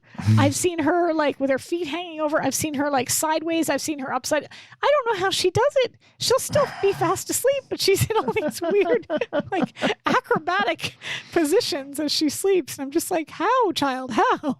So I guess maybe you better watch out because she might turn into a sleepwalker. I've wondered about that because there's, when she's out, right? So, Laura kind of jumps up startled. How did she sleep through those aerobics? How? I wonder about this because like we saw her do the same thing with Steel Knuckles and Glass Jaws with the music and the. She could have those rubber earplugs in, like you go down and you buy the big box for $1.50 and it's got all those little yellow squeezy earplugs that you use for work. It could just also be that she can sleep through at least a moderate amount of noise. And, if the more tired she is, the more she can sleep through it. Oh, she's tired because she then goes on to say that they were up until 5 a.m. talking about the biz. So, so she could be just sufficiently tired that she could sleep through a plane crashing through the window. And this is the part where I wanted to come back to the outfits and my theory as to why they have her dressing the way she's dressing in this episode. Okay. She says they're worlds apart, but she's not much older than they are. Now, they don't actually ever say Tony and Terry's age, but looking at them, I think they're meant to be mid-20s, early to mid-20s, like 23, 24-ish, right? Laura, we know from that episode that they never did make a script about in season 1 was 26 in season 1. So she's going to be 28-ish here. Mm-hmm. Right. So she's not that older. She's not that older. But we've commented on this before that her wardrobe is more mature than her age suggests in the sense that they've always got her dressed as a professional in clothing that you would sort of associate with somebody maybe in their 30s rather than their 20s. And she doesn't do the typical thing that you do in your 20s or that most people do in their 20s, like go out to parties or clubs or things that are sort of more associated with her age range. And I wonder if the wardrobe picked that dress and the sweater and whatnot to sort of set that boundary, to kind of show us that dichotomy because she's dressed as a grandmother throughout a good chunk of this episode. And Tony and Terry are very much dressed as early 20-somethings. That could be. I think that might have been excessively done because it wasn't really necessary to do that because her, as you say, her normal wardrobe is more mature than her physical age. Yeah. Because I think mentally her character is supposed to be mentally more mature. Oh, absolutely. But it could be that they were trying to make that distinction more apparent. Yeah, and it's interesting because we've seen her in like we've talked about how her outfits suggest that she's more mature, but they're usually nice outfits at least. They're usually stylish for her and they fit her well. And even if you and I have disagreed on what outfits we like and what outfits we don't like, they're usually not hideous. Like that dress at the beginning was really ugly. And so I just think, were they blind? Was wardrobe drinking some gin and tonic? Like, I don't, or some J&T, like, what was going on with the wardrobe people with that choice at the beginning of the episode? I don't know. But it is interesting that Laura makes this comment too, because I think about who she is as a character, and you have just said that she's mentally more mature than the people her age. Mm-hmm. But it's also about sort of life stage and life circumstances too, because, and not to get into the sort of generational analysis that we see where, you know, it's boomers versus Gen X versus Gen Z versus millennials or whatever it happens to be, but millennials are often accused of being emotionally stunted because all of those typical milestones of adulthood have kind of been yanked out from under us in a way, right? Like we didn't, a good chunk of millennials will never own homes. I'm one of them, right? Stuff like the fact that I've never paid a utility bill. That is stuff that adults usually have to do at some point in their lives that Laura has been doing for a long time. She owned a home, and she owned a home presumably but like before she was 25, because she had looked like she'd been in that home for a while. Whereas these girls are living the more, I want to say, millennial lifestyle in the sense that they're going from gig to gig. They don't really have anything permanent yet. They're not really being responsible adults yet. And they don't necessarily have to be because they're in their early 20s, right? But that's a whole different world for Laura. She's never known that world. Mm-hmm. She skipped it, which I think is an interesting thing that she's kind of coming to realize here with Tony and Terry, because technically they're her peers, but they're really not. Yeah. Well, you know, if Terry and Tony are an example of the phase of life that Laura missed or skipped, I don't think she missed anything. Well, and I mean, I've said myself, I don't care much for Tony and Terry because they are selfish and they are kind of shallow and entitled and really irritating. But just as an archetype, right? Mm-hmm. As a carefree 20-something who doesn't necessarily have things like a mortgage or a job that ties them down or children or any of those major life responsibilities. I sometimes wonder if Laura does miss out on that part of things. She never had that part of her life where she could just be sort of kind of carefree and go a little crazy. And you know, it seemed like she went straight from high school to college to Havenhurst to job to, you know, there's no... What you just said just now, the way you said it made me think... In some senses, I can understand what you're saying, and I can understand what Laura might be feeling here in what you're saying, because I don't remember being a kid.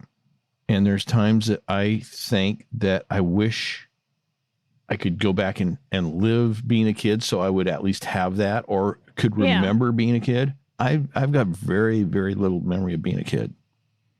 Yeah. So and I think there's that whole part of my life that I have no clue. It doesn't exist in my mind as far as I can determine. Occasionally something will pop up and I think I remember this. Although I've also been told that things I thought I remembered never existed, never happened. Oh, so wow.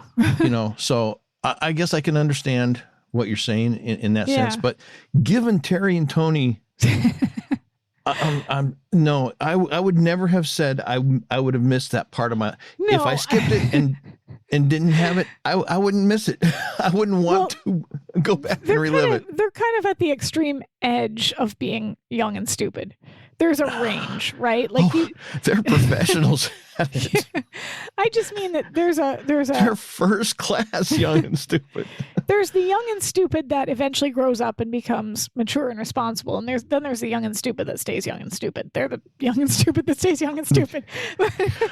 You know, or maybe even gets more younger or gets more stupider. Yeah. Well, and what you're saying is interesting because, and not to get too social history on us here because we've kind of digressed a little bit, but we've left the episode. I'll come back to it, I promise. When I was doing a music history course in university, one of the things that we were looking at was the concept of teenagehood, when that concept first sort of was identified by music, right? And when you think about it, usually when we think about rock and roll, the beginning of rock and roll, we look at the 50s and the 60s, right? Is the beginning of that concept. And that sort of came out of the fact that World War II was over. People were back from war. There was a little bit more prosperity. And teenagers no longer had to just go straight from high school to a job and work. There was that teenage concept. The music was being made for younger people because corporations, music companies were starting to realize, hey, these kids have discretionary income. They don't have mortgages yet. They don't have rent to pay. They don't have anything that they need to spend it on. So they're going to spend it on music. So the music then became geared towards teens, and a whole industry for teens suddenly sprang up. And the concept of teenagehood and the life of a teenager somewhat came from that. Not that teenagers didn't exist prior to it, but there was more responsibility assumed of them because some of them were dropping out of school to start working right away, that sort of thing. So I kind of think that Laura missed out a little bit on that youth, that just being young. Maybe not young and stupid, but just being young. She's seeing Tony and Terry and thinking, we have nothing in common. These girls might as well be from another planet because they don't have any of the same experiences despite being close in age, which I think was interesting. So, I brought it back. I saved it. So, yeah. Tony comes up. She finds the atomizer, picks it up, asks what it is. Steele snatches it back, saying it was evidence before she smudged any meaningful fingerprint. I'm sorry. No, you already did that, sir. Like, yeah. There's a lot we can pin on them. Not this. Like, that train left the station. So the phone rings. Tony offers to get it, but Laura yells, no, grabbing it, saying it's still her home and her phone. She answers it. I think at this point she's ready to offer them up to the killer. She's just, she's done, right? She answers it and reluctantly hands it to Tony. It's for you. Yeah, because like a typical entitled 20-something, she just gives out anybody's phone number that they're going to. So, send all my phone calls to this phone number. Yeah. Didn't ask permission. Doesn't matter. No, just assumes that she's allowed to do anything she wants. Yeah. And a good chunk of this, actually, it's interesting because I was thinking about how this is something you'd have to do in order to get your calls if you're, But now with cell phones, it would be, oh, excuse me, I have to take this. And she'd answer the phone. Yeah. But they called their answering service or their call forwarding service and said, this is where we're going to be. So if you need something or you need to forward a call to it. Forwarded it. So she answers the phone. Oh, hi, Petulia. What a name. Or Petula. And it's funny because Petula doesn't have a part. There's no, right? We always are on the other end of that conversation. So it's kind of funny that they gave her such a weird name. So Steele wonders, sorry? I was going to say, I'm going to bet that was a tip of the hat to somebody that the writer knows. Probably. Steele, because it's such a weird name. Like, you don't pull that out of your butt. That's, Yeah. Either that or they were a fan of Petula Clark. Oh, yeah, maybe. Steele wonders who Petula is. No, I don't know who that is. Terry says it's their answering service. Terry grabs an item of clothing from Laura's closet. Yeah.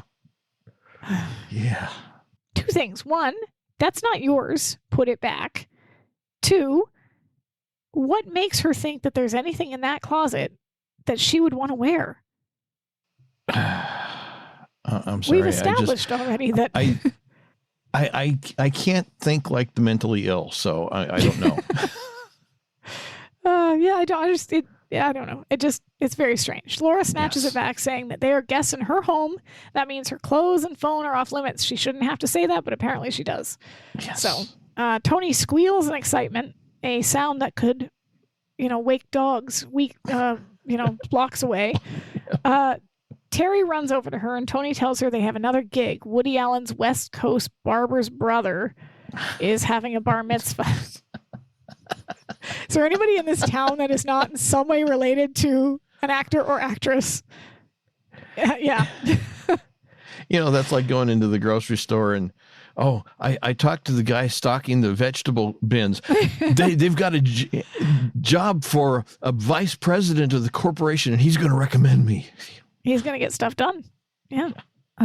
So, yeah, Terry says that Woody is sure to be there, and Tony calls dibs on the shower. I'm sorry, what? Woody Allen's West Coast barber's brother? He's sure to be there? Yeah. Why? So, yeah, they run off excited. Steele calls for Mildred, telling her that they don't leave this loft. Mildred says, from here on, Krebs gets tough. I hope that means that she's going to stuff a ball gag in their mouth and tie them to a chair. Staple them to the floor. Yeah, exactly. So Laura looks around, cries, look at this place. She wants to find the killer and get this over with. Pulls the curtains around her bed shut. She is done. So, yeah. Inside, we've got a scene change. We're inside a large building where there is a blonde woman wearing a lab coat sitting opposite Steele and Laura at a desk. She says, I'll tell you what grudge I had against Myron Flowers. She goes on to tell them that she was the one who developed the formula for flower power and that Flowers stole it from her. So obviously that song about the theft, that was from her. She insists that she was the genius, but he stole it, put his name on it, and made a fortune. And Laura, under her breath, I do like this. She comments and emphasizes with her calling her Dr. Flowers. So I'm assuming this means she's his ex-wife. We know that they were involved, but she still misses Flowers, I guess. So she goes on to add that working in the trenches while some figurehead basks in the limelight is enough to drive anyone to murder. Preaching to the choir. Yeah. But the looks on Steele's face are what really sells this bit, because he's just like, oh, like kind of that condescending sort of like, oh, tisk tisk, Laura, really? You wound me, which is what makes it extra funny. So, yeah. She turns around in surprise, shocked that they think she might have had something to do with his death. Laura points out she had an excellent motive, and she tells him that last night was the anniversary of his deceit, so she had hired Jinglegrams to remind him of it.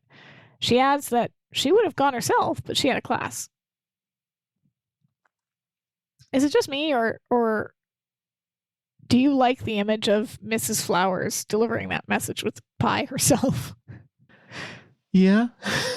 I mean, it can be more satisfying to do it yourself, but on the other hand, there is also some satisfaction in knowing that it's just going to happen. So yeah, well, it's just I also like the fact that she's like, yeah, I hired them to throw a pie in his face. I would have done it, but I was busy. So she's outsourcing her vengeance, her anger, which I kind of like. Yeah. She muses that she wished she could have seen his face one last time, and Steele comments that he robbed her of even that small consolation. He pulls out the atomizer and asks if she's ever seen it before. She says that he gave it to all of his golden circle. Steele asks who the golden ones are, and she says his second in command, Fitz, her replacement, Brenda, and her ex-son, Chip. Yeah, that's cold. Wow. Laura raises an eyebrow at the term and says ex-son? And Mrs. Flowers says that he left her the same day his father did, and that as far as she's concerned, she no longer has a son. Mm-hmm. Whoa. Okay. Yeah. Wow. Can't say that I'm not totally familiar with the general attitude. Yeah. What gets me is that she only has one scene in this episode. This is it. Mm-hmm. Which means this was a detail slipped in by the writers for no other reason than to show us that this woman is as cold as ice. Also that Chip may be, and again, I mean, we can't be certain because we're getting it from her and she's got an axe to grind, but that maybe Chip is as cold as she's coming off because she find out he is. Yeah. But she does say that he left me the same day his father did. So, if there's any truth to what she's saying, then the son said, well, I'm done with you. I don't want you as mom anymore. Yeah. Or something to that effect. So, yeah, it's, I think it's designed to present, whether truthful or not, or partially truthful, an image of Chip as true. Yeah. It's definitely meant to raise our eyebrows, because you don't hear a mother saying that about their child unless they're maybe Jeffrey Dahmer's mother or something like that. Like, it's but I'm sure even Jeffrey Dahmer's mother loved him. So she says that he left her the same day his father did. She doesn't have a son.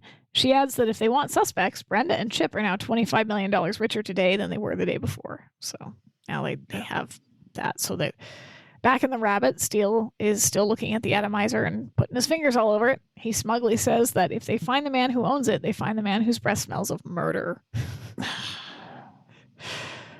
Oh, so melodramatic. He goes on to rhapsodize about missing times when their cases truly puzzled him. He adds that as soon as they finish this case, they can get back to more pressing matters. Laura asks what could be more pressing than catching a murderer, and Steele pulls out 2 theater tickets and tells her catching the first act of 42nd Street. He adds that he called the box office and got the best seats in the house. Now, here's some advice that I would like to give to Mr. Steele going forward, because this is a mistake he makes on more than one occasion. Stop buying tickets ahead of time. Stop. Why wouldn't you buy tickets ahead of time? First of all, back then, I think it was probably a little cheaper to do that, but certainly a little more convenient than having to go to the box office and wait in line. Sure, but he's assuming that she's going with him when he buys these tickets. Well, okay, then what he needs to do is stop assuming. He needs to talk to her first and then go buy the tickets, advance tickets. Stop assuming that she's going to do it. That's his mistake, not buying the tickets. And even if she is willing to go with him, stop buying them while they're in the middle of a case. Because she ain't going to stop until they've figured it out. But they're always going to be in a case. Like, he buys plane tickets and play tickets and everything else, and they never do them. He always loses the money, so... Well, that's true. Yeah. I guess you're right. At some point, it would be okay. Once burned, 5 times burned, 6 times shy. Yeah, okay. Like, if he's trying to save money on tickets, it's actually better to buy them at the last minute, because at least this way they're going. Okay, point taken. Yeah. So that's my advice to Mr. Steele. Scene change. We're inside a large mansion. A blonde woman, presumably Brenda, tells him that she married her first husband straight out of high school and that she had only been divorced a month before she married Myron. She says she's never been without a man in her life. Have you known people like this? Because I've definitely known people like this that are not able to not be in a relationship. They jump from one to one to one. I can't say I have, but then again, I would think that the only way I would know those people is if I either was in the relationship with them at some point and learned it too late, or or I had a huge amount of friends for a very long period of time where I could observe that kind of behavior. Yeah. But I've never had friends for very long, and I don't have any friends, so I'm 0 for 2, so whatever. I'm your friend. Well, okay, well, you know what I mean. You hear that, everybody? You hear what he said? See what he said about me? No, I get what you're saying. I know what you mean. Yeah, I'm thinking of just people that I knew growing up, and even if they weren't necessarily friends of mine, just people that I observed either in high school or university or just around me that I worked with, that sort of thing, where they'd have a breakup with somebody and then a week later they were with somebody new because they just couldn't be on their own. They weren't able to do that. I probably had seen something like that in high school, but like I said, I can't remember squat. I mean, seriously, it's bad when you only have some things that you even remember from high school, and most of it's just a gap, a hole. Yeah, it's just no. Yeah. Anyway. So Steele attempts to give her the benefit of the doubt by saying, if this is too painful for you, and she cuts him off, insisting that Myron's dead. She has to get used to it and go on with her life. Because, sure, why not? Just then a young man and a woman walk in. She instantly goes from distraught to overjoyed, greeting Chip and running over to hug him.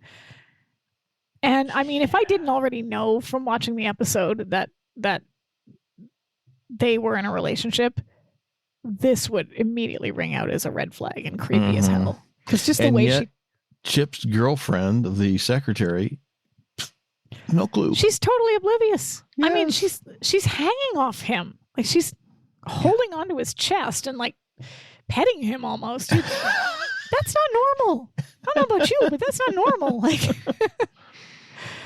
so yeah, she introduces her stepson, Chip, and Myron's personal secretary, Miss Evans.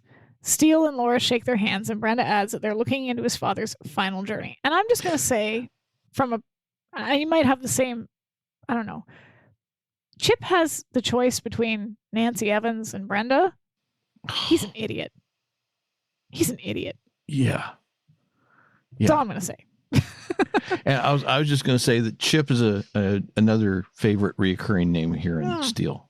Yeah, we've had Chip Carstairs and so Chip something else. I agree that the stepmother is definitely not the one I would have. You know, if somebody came up to me and said, pick between this woman and that woman, no. Because that happens all the time. But no, I mean, she just, and again, nothing against an older woman, but the heavy makeup, the extreme hair, the outfit, the actress playing Nancy is understated. She's beautiful. She's got gorgeous eyes. Like, she just, Chip's an idiot. I don't know what it is. Chip's an idiot. I guess maybe the money helps, but yeah, Chip's an idiot. Well, so if you got 25 million, does 50 million really make that big of a difference? Point. Not really. I don't know. Yeah. I guess if you're just going to go through it like a fish through water, it might make a difference. Steele tells him that his death put two of their clients into a bit of a predicament. Laura says that they think someone killed him, and Chip tells her that if they find the man who killed his father, he will take care of the sucker. Laura tactfully asks if he had any enemies, and Brenda exclaims, "Enemies? My husband was respected by everybody he knew." Chip says, "She's incredible." And Steele sarcastically says, "Mind-boggling," which, that's funny. That is funny. you know, my note here is that the wife, the son, and even maybe to a little extent the secretary, they're overacting their love and affection for Myron Flowers. It's it's like put the trowel down. It's too much. It's over the top, especially and this is the thing that I think sometimes I have as a criticism of these types of shows where they only have so much time, right? So you've got any sort of procedural show or detective show where there's a murder and the two that are, the couple trying to figure it out, they have to interview all the loved ones of the deceased. Half the time, they've got to bypass grief in order to get the information that they need for the episode to move further, right? So instead of getting realistic reactions to the death of a loved one, if it is a genuine loved one that has died, you often get a person sitting in a police station dabbing their eyes a couple of times, and then they ask a few questions, and then boom, here comes the exposition. It just sort of vomits it out, right? Whereas in reality, if you were really truly had just lost your mother, father, best friend, whatever, it would be a much messier situation. But you can't have that in a 45-minute procedural episode. So oftentimes you just get these very sort of unrealistic responses to death. And obviously this one's over the top because they're responsible, but still, it's that kind of might make a difference. That helps. That definitely helps. So Laura asks her if she was concerned about when he didn't come home last night. Brenda says she wasn't surprised as she was with Joshua, her guided image instructor. And I looked into this a little bit because I was wondering what the heck that was. And it's a type of meditation.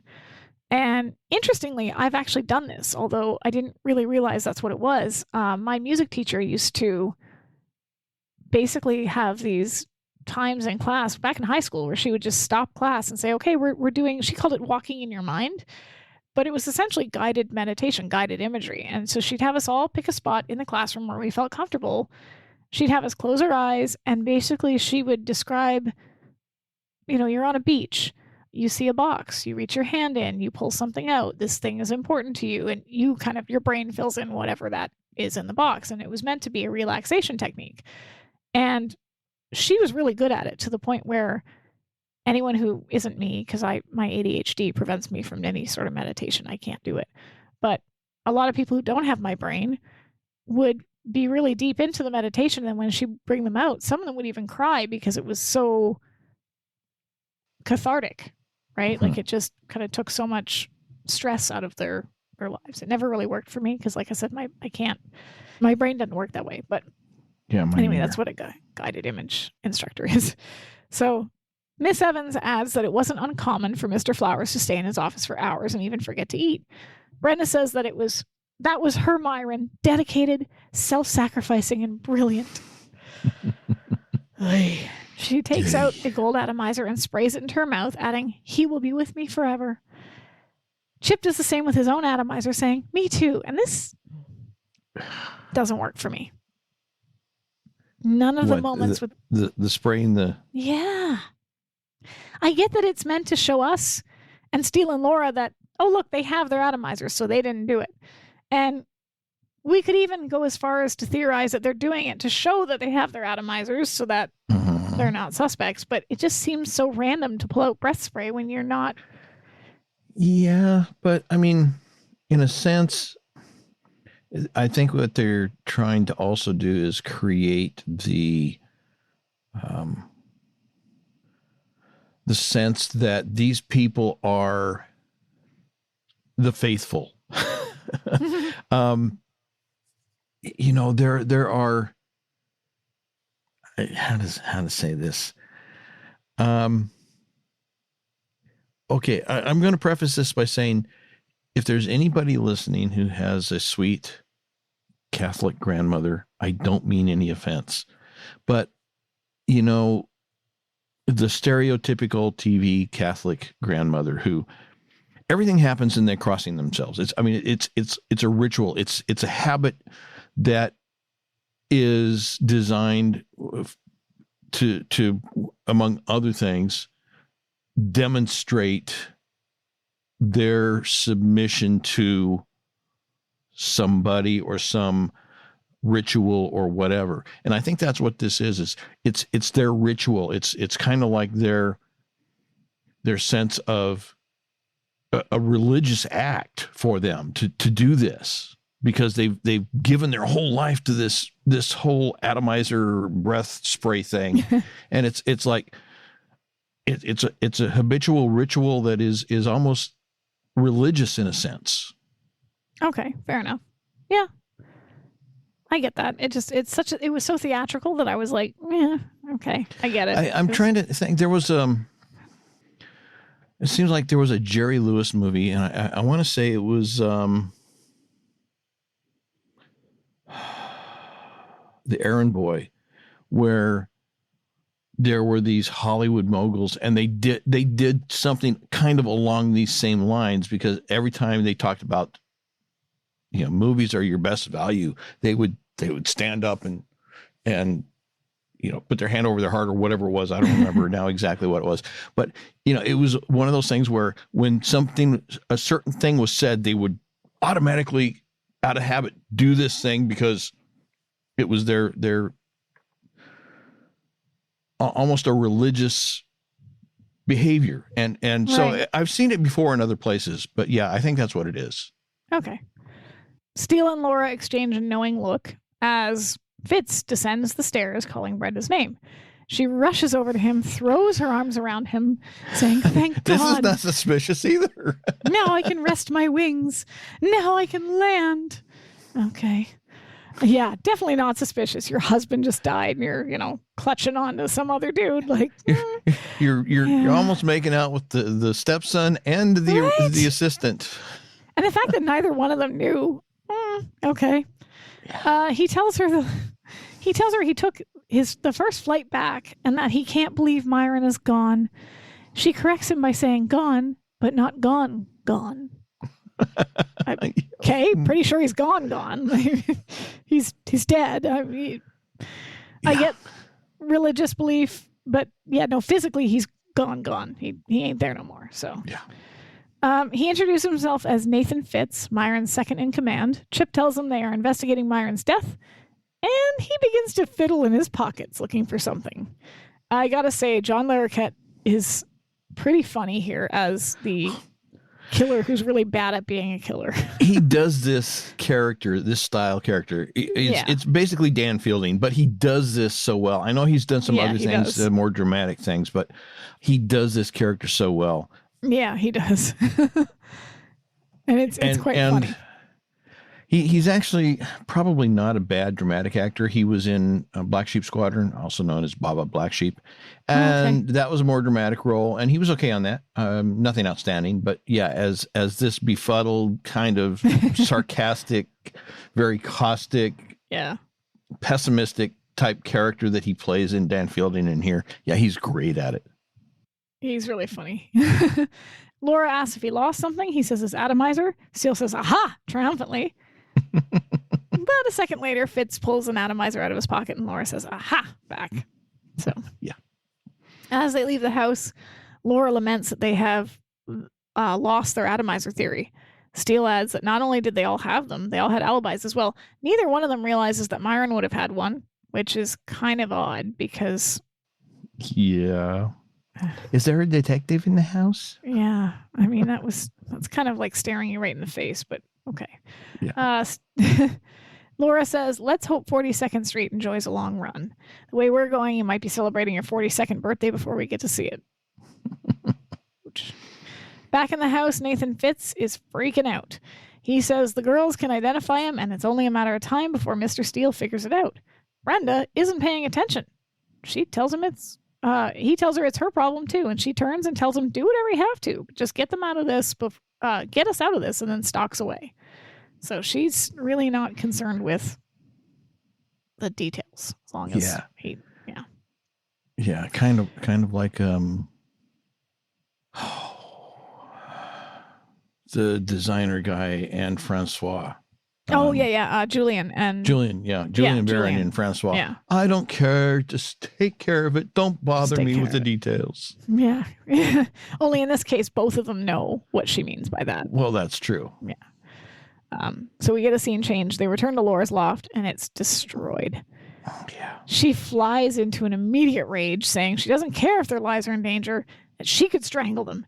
She goes on to rant about what she's going to do when she gets her hands on them. Steele's trying to get her attention, eventually shouting her name. She stops, and he says, where are they?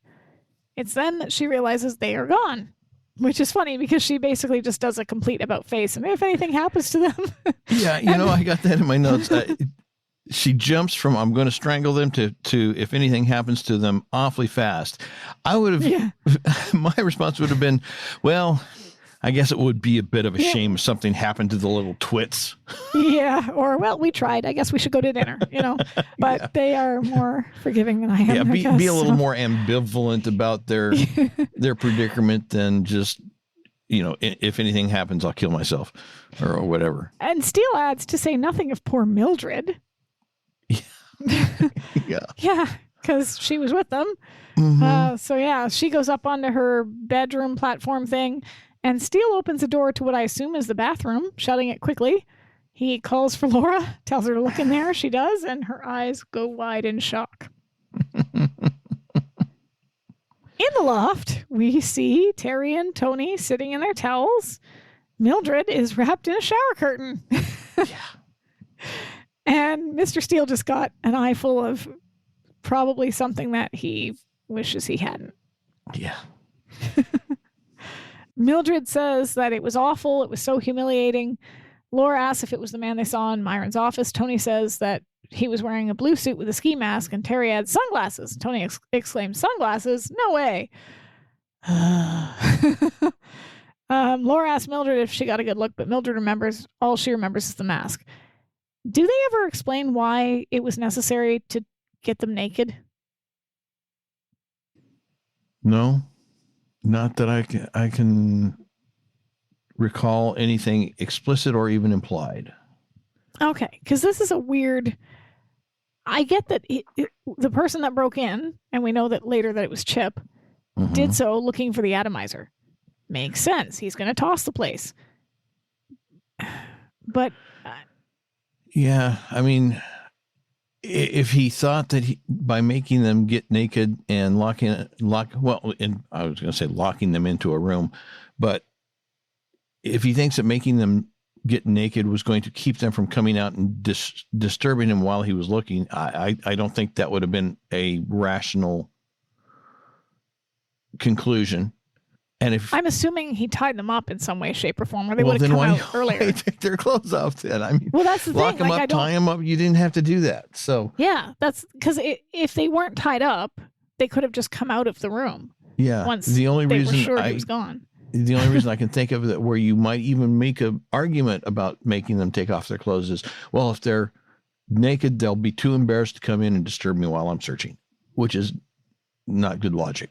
No, it isn't. And okay, maybe it was to make sure that they weren't hiding the atomizer somewhere you can't see, but I mean, unlikely. How can he? They didn't think. They didn't say anything about having been subjected to any cavity searches. Exactly. So, and I'm sure Mildred would have a few things to say about that if that happened. That's true. So it's a very weird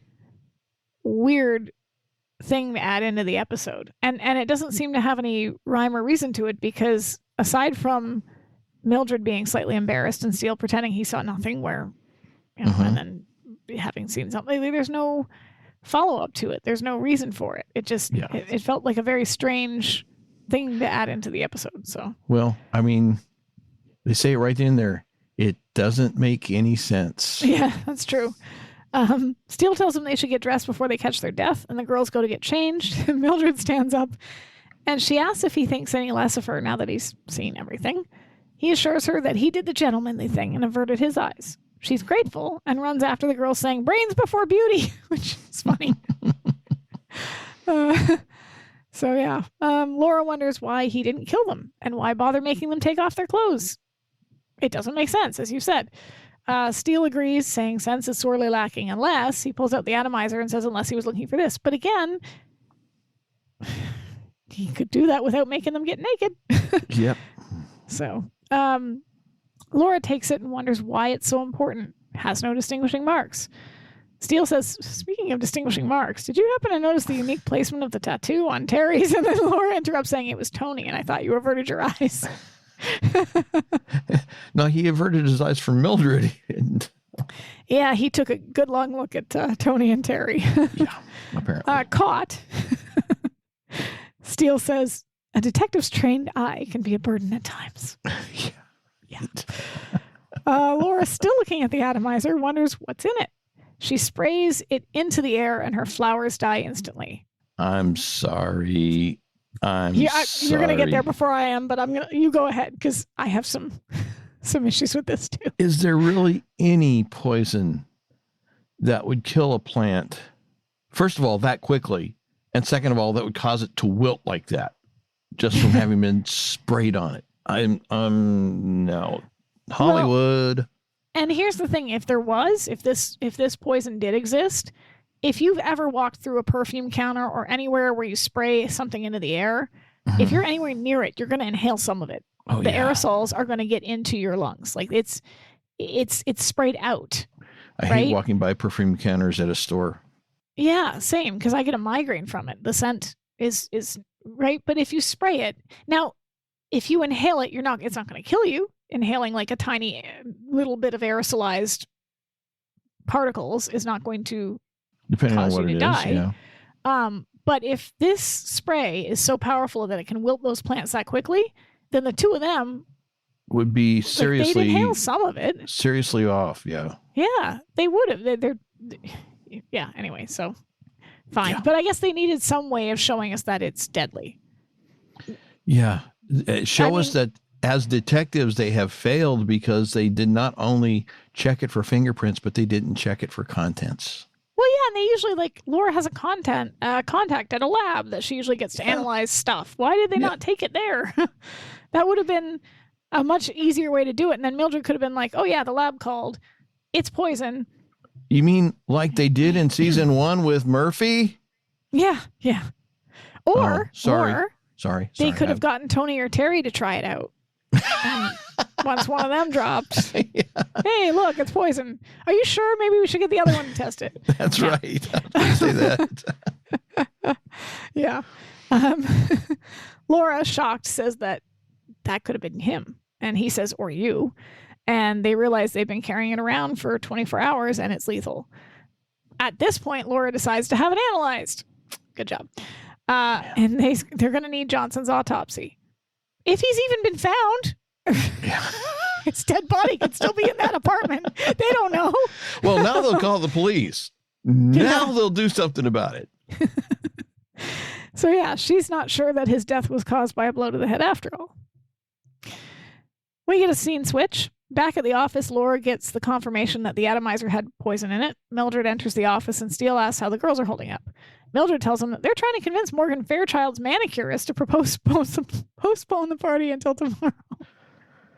Yeah, so clearly they've been devastated by these events. Mildred gives Steele the autopsy report, which Laura immediately snatches. So that's, again, another nod to this whole Mildred still hands him the thing, and then she takes it out of his hand. Mm-hmm. She says she was right that he was killed by poison, and Steele realizes that this is a murder weapon. Laura wonders whose is it, as Chip, Brenda, and Nathan all have theirs. This is finally when they realize it must have been Myron Flowers, and if he was half as obsessed about his breath, then his intimates knew it would be a foolproof plan.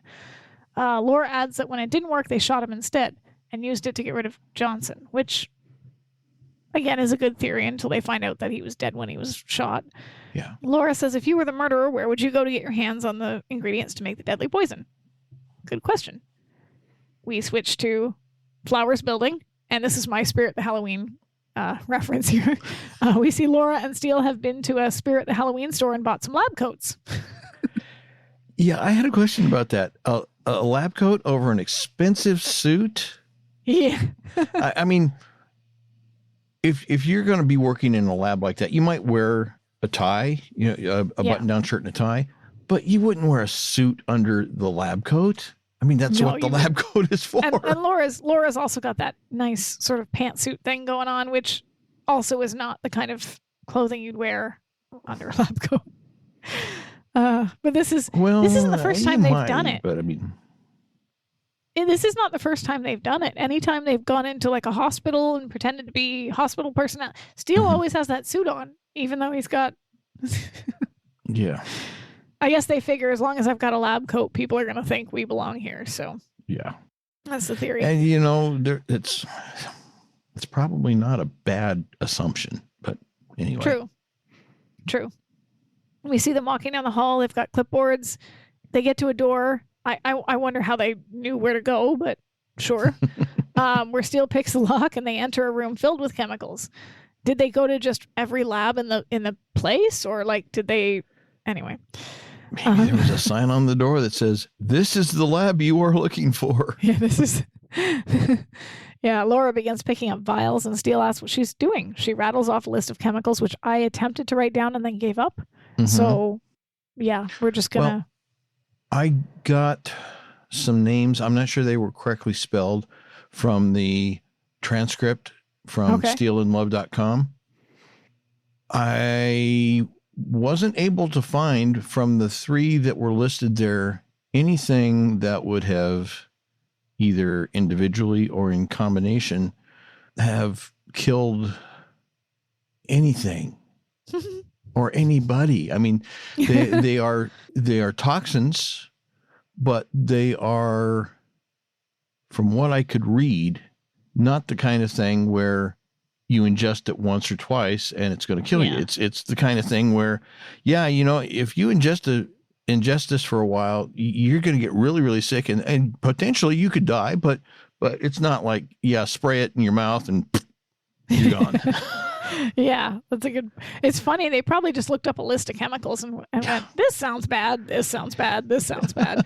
and it's episodic TV. They're going to show it once and it'll be gone, and nobody's going to bother to go look them up. So certainly nobody's going to Google it 40 years later and then search up what the chemical does. That's right. It actually kind of makes me think of, I don't know if you've ever encountered people like this, but people that go on and on about how they only eat clean and they won't eat food with toxins, and toxins are evil and they're only going to eat good, clean, blah, blah, blah, blah, blah. And then you'll see instances where somebody has said, oh, so you won't eat food with this chemical or this chemical? And they'll be like, no. And the response is, oh, well, that's literally the chemical makeup of an apple, right? Like like everything has chemicals in it. Everything is chemically made up of something. Mm-hmm. So they probably just found a bunch of scary sounding chemicals and went, yeah, this sounds bad. We'll make that the poison. So yeah. That reminds me of a meme I've seen, and I can't say I'm going to remember this exactly, but it basically it describes water chemically, yes, like hydroxide oxy or whatever. They give this chemical name for it, and it says this has been responsible for thousands of deaths every year. This must be banned. Yeah, I've seen that same thing, and you're just like, and then it's like it's water. Right. Well, some of the ones I've seen, they don't even say that. They just leave it as it is. And, this must be banned. And it's like, okay, I'm not a rocket scientist, but I do play one on TV. And so I know what that is. But that's, you do, but a lot of people don't. And that's kind of the joke that it's attempting to make, that people seem so intimidated by the sound of a fancy sounding chemical that they don't always think about what it is that chemical is making up. Because... or the fact that people make all these wild claims and they present it in such a way that they get people on board with, yes, we've got to do this. We got to do this. Not understanding that the claim that's being made is it's a facetious, it's a fallacious claim. It's a fallacy. Yeah. It's outrage culture. Yeah. Right. You're farming that outrage. Like, oh, this is killing people. Ban it. Oh, it's water. Oh, crap. Right? Like, yeah, I agree with you.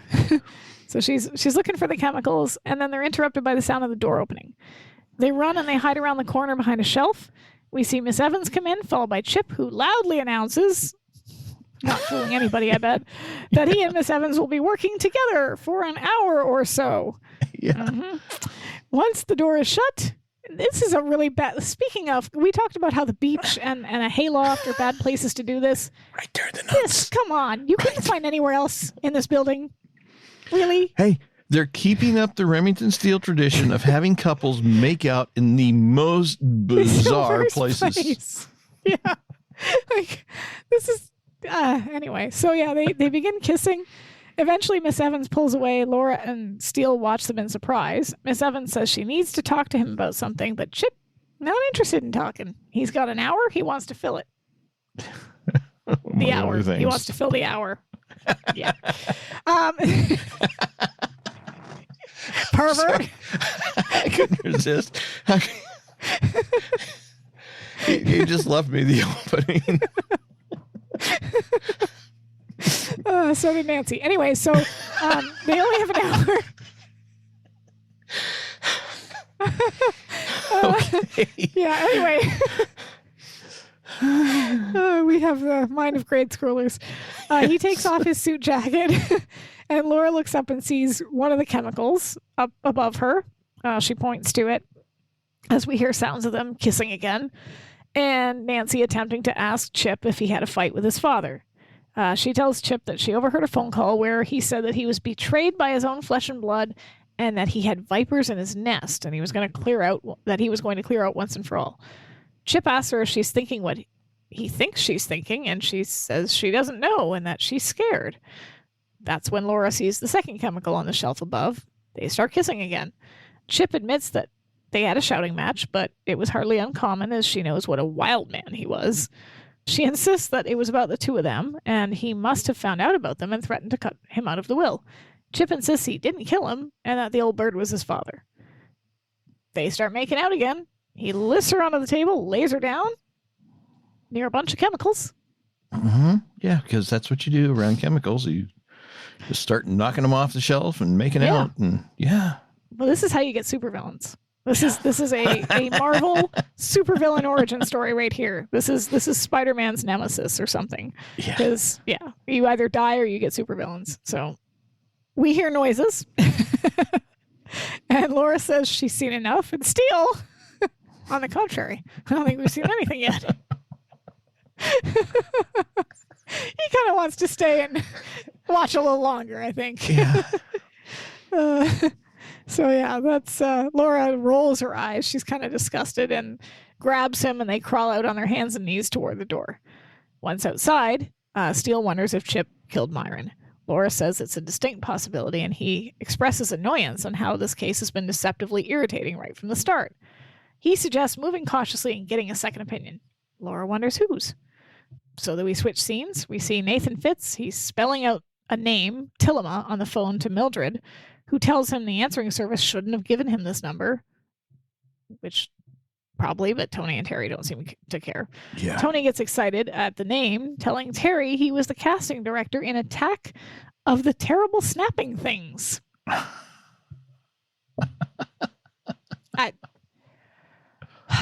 Okay, so we've got the company that gets things done, and now we can't even be bothered to think up a schlocky horror title. It's just Attack of the Terrible Snapping Things. Yeah, really.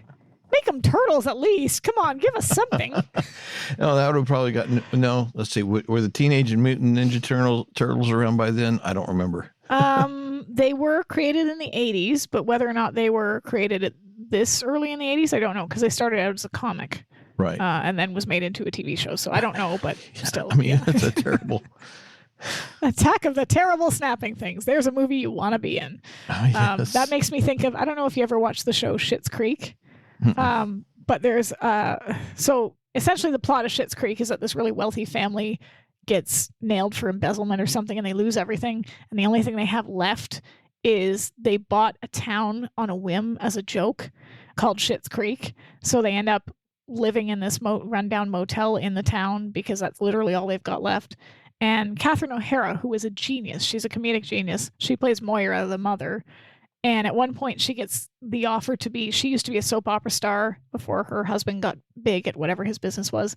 And she gets the offer to be in this really terrible B movie to resurrect her career called The Crows Have Eyes 3, The Crowaning. The Crowaning? The Crowaning, yeah. And you see bits and bobs of her in the film where she's dressed up as a crow and she's like, ah, ah. Just like, this is because it's not only the crowaning, but the crows have eyes. Of course they do. They're crows.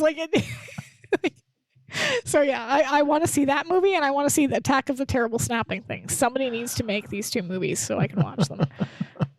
But yeah, so they're all excited because he was the casting director.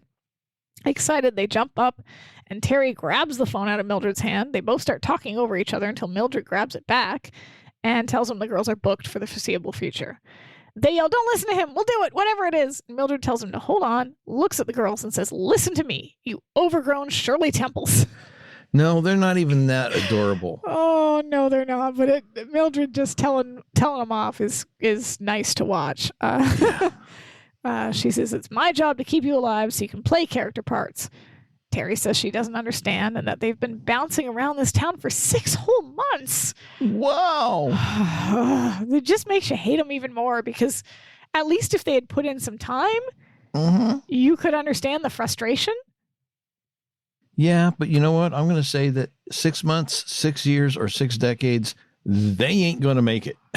No, definitely not. But I just mean that if you had put in 6 years trying to get into a business and hadn't been able to get into a business, you could sort of see why the fact that there's someone trying to kill them maybe wouldn't be as much of a priority. But in this case, you're just sitting there like, oh, 6 months, crikey. Like, you can't just walk into Hollywood and have them be like, "Here, come on in, have a movie." Like, it's well, yeah.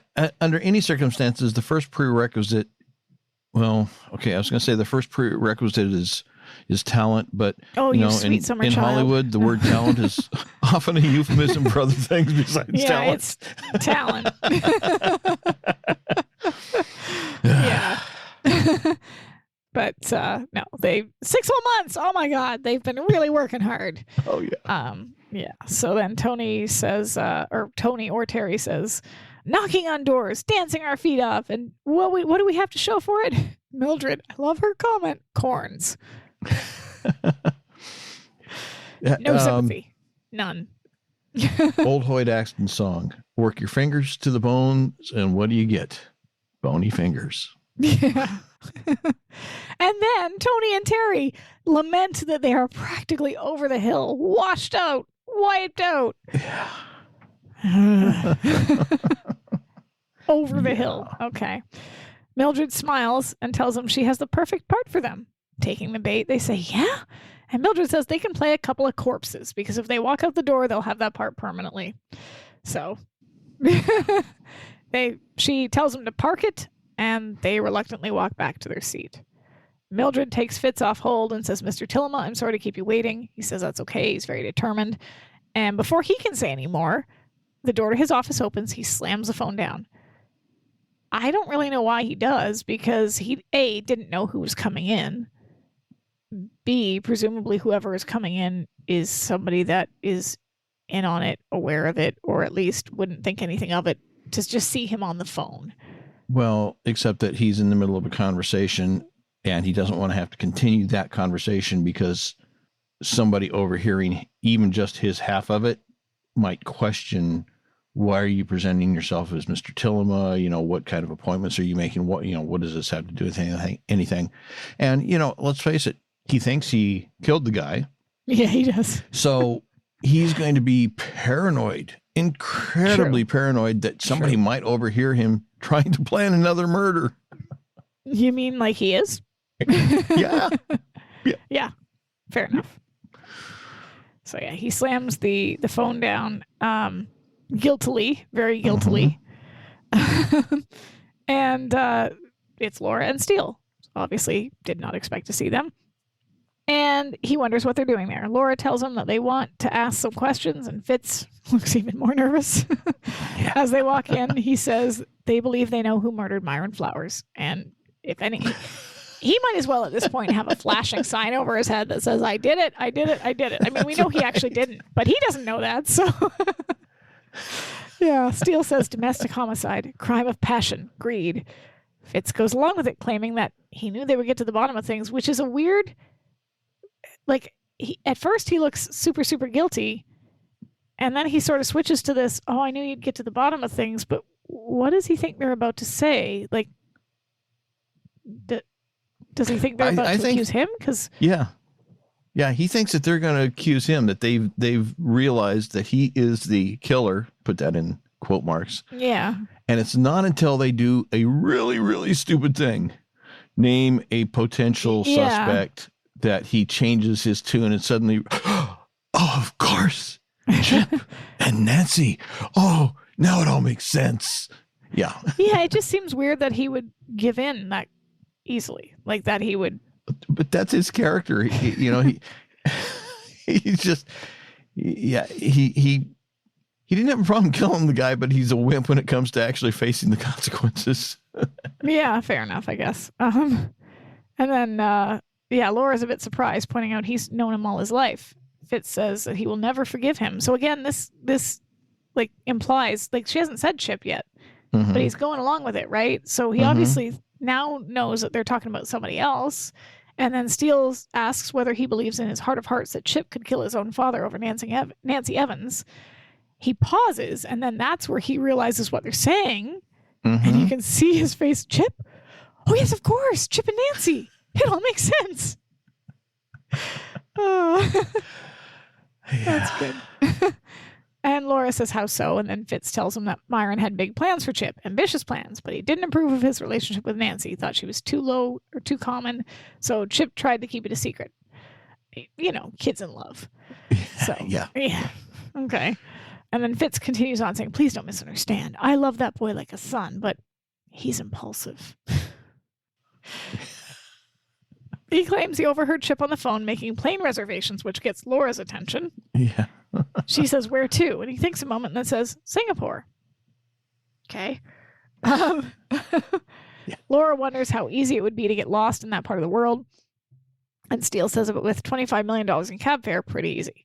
So they both apologize to Fitz for him having to find out that way.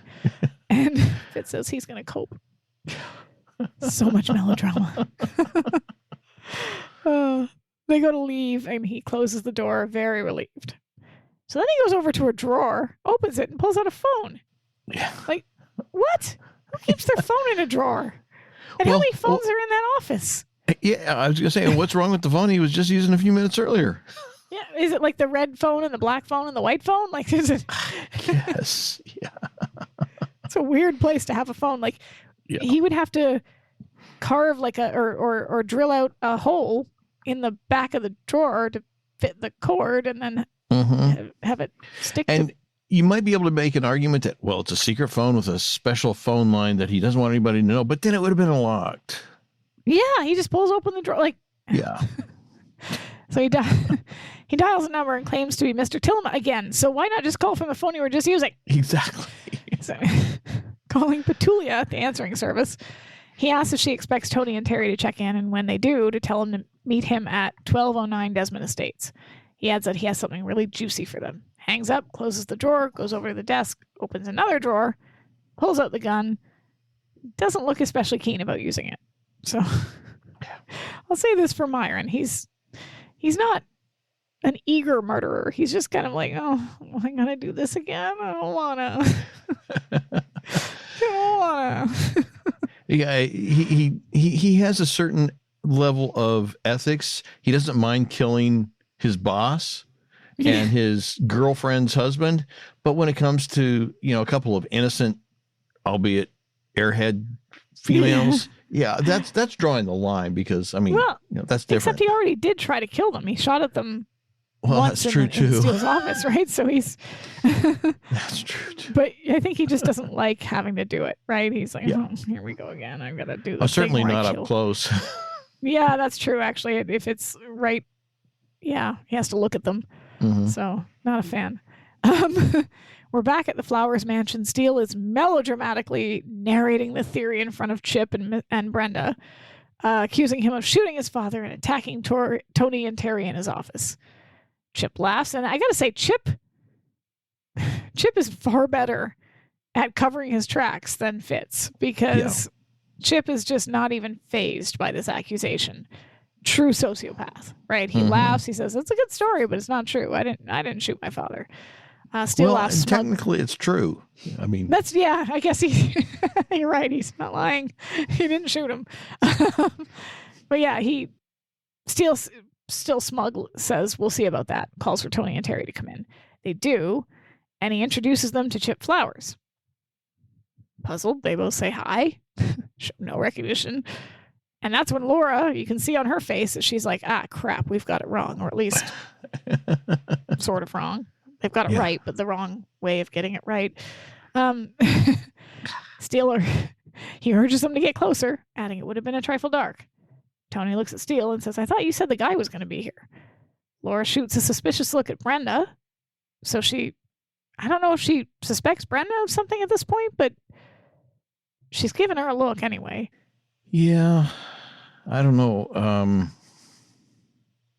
Maybe it's just Brenda's general behavior is kind of making her suspicious. Could be. I mean, she's sort of been like that the whole time. Yeah, and the others look at one another until Steele, decidedly uncomfortable, urges them to take another look to be absolutely sure. Tony points a finger at Chip and says, "Him?" And Steele stands up and says, "See?" Right before Tony says, "I've never seen that guy in my life." Terry adds, "Me neither." Steele still doesn't want to give up the theory, and he argues that's impossible. Laura tries to talk some sense into him, but Steele won't hear it. He says that everything points to him. His father cut him out of his will because he disapproved with his liaison with Nancy.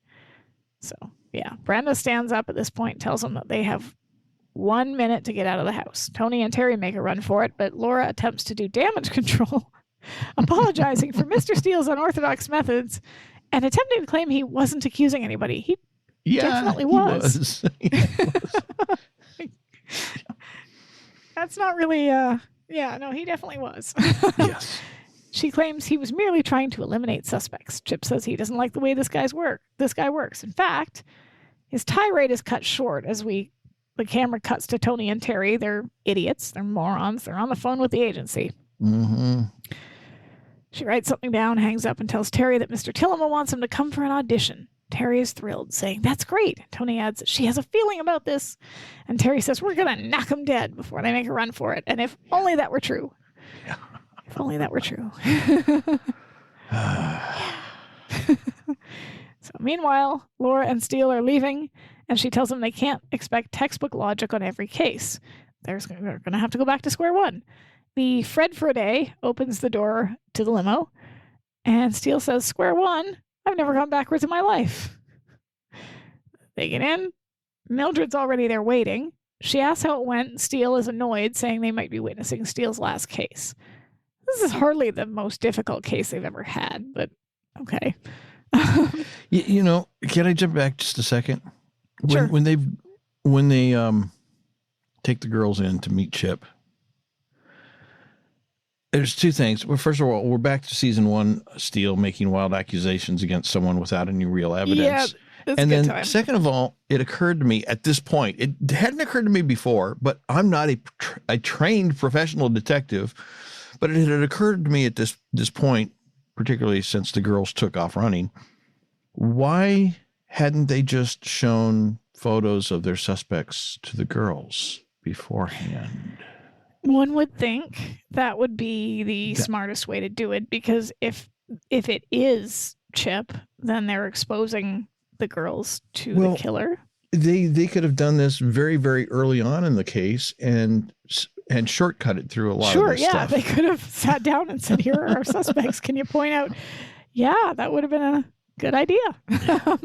But maybe they didn't have pictures of them. I guess you'd have to. Polaroids. I mean, it's not that hard. A camera with a long lens, just catch them as they're walking out of the office or whatever. I mean, it's not that hard to do. Look at what Steele did in the first episode with the telephoto lens. That's true. Yeah. So anyway, back to where we were. Okay. No, it's a good point. They get in the car, and he says they might be witnessing Steele's last case. Mildred is surprised that it's that bad. Laura finally notices that Tony and Terry aren't with them and asks where the girls are. Mildred is surprised, saying she thought they were with them. Laura says they aren't, and Mildred argues that they didn't come out the front or she would have seen them. Although she's inside the limo, and I don't know if unless she's right in front of the door, the car would have a somewhat limited view. So, but anyway, doesn't matter. Steele concludes that they must have slipped around the back, and Laura wonders where they would have gone. Mildred thinks for a moment, then she gets an idea. This is smart. Mildred, she's on her game in this episode, right? She's not as reluctant to impersonate people as she was in her early days. No, so, in fact, I think she's starting to really enjoy it. Yeah.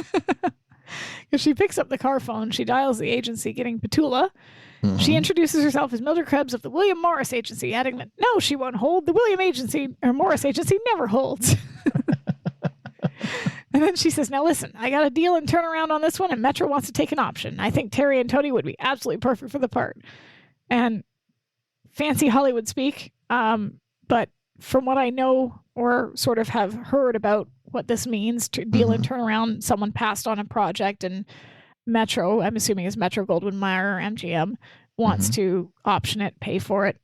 The only thing that I think would raise some eyebrows is that anybody would want to hire Tony and Terry, but okay, sure.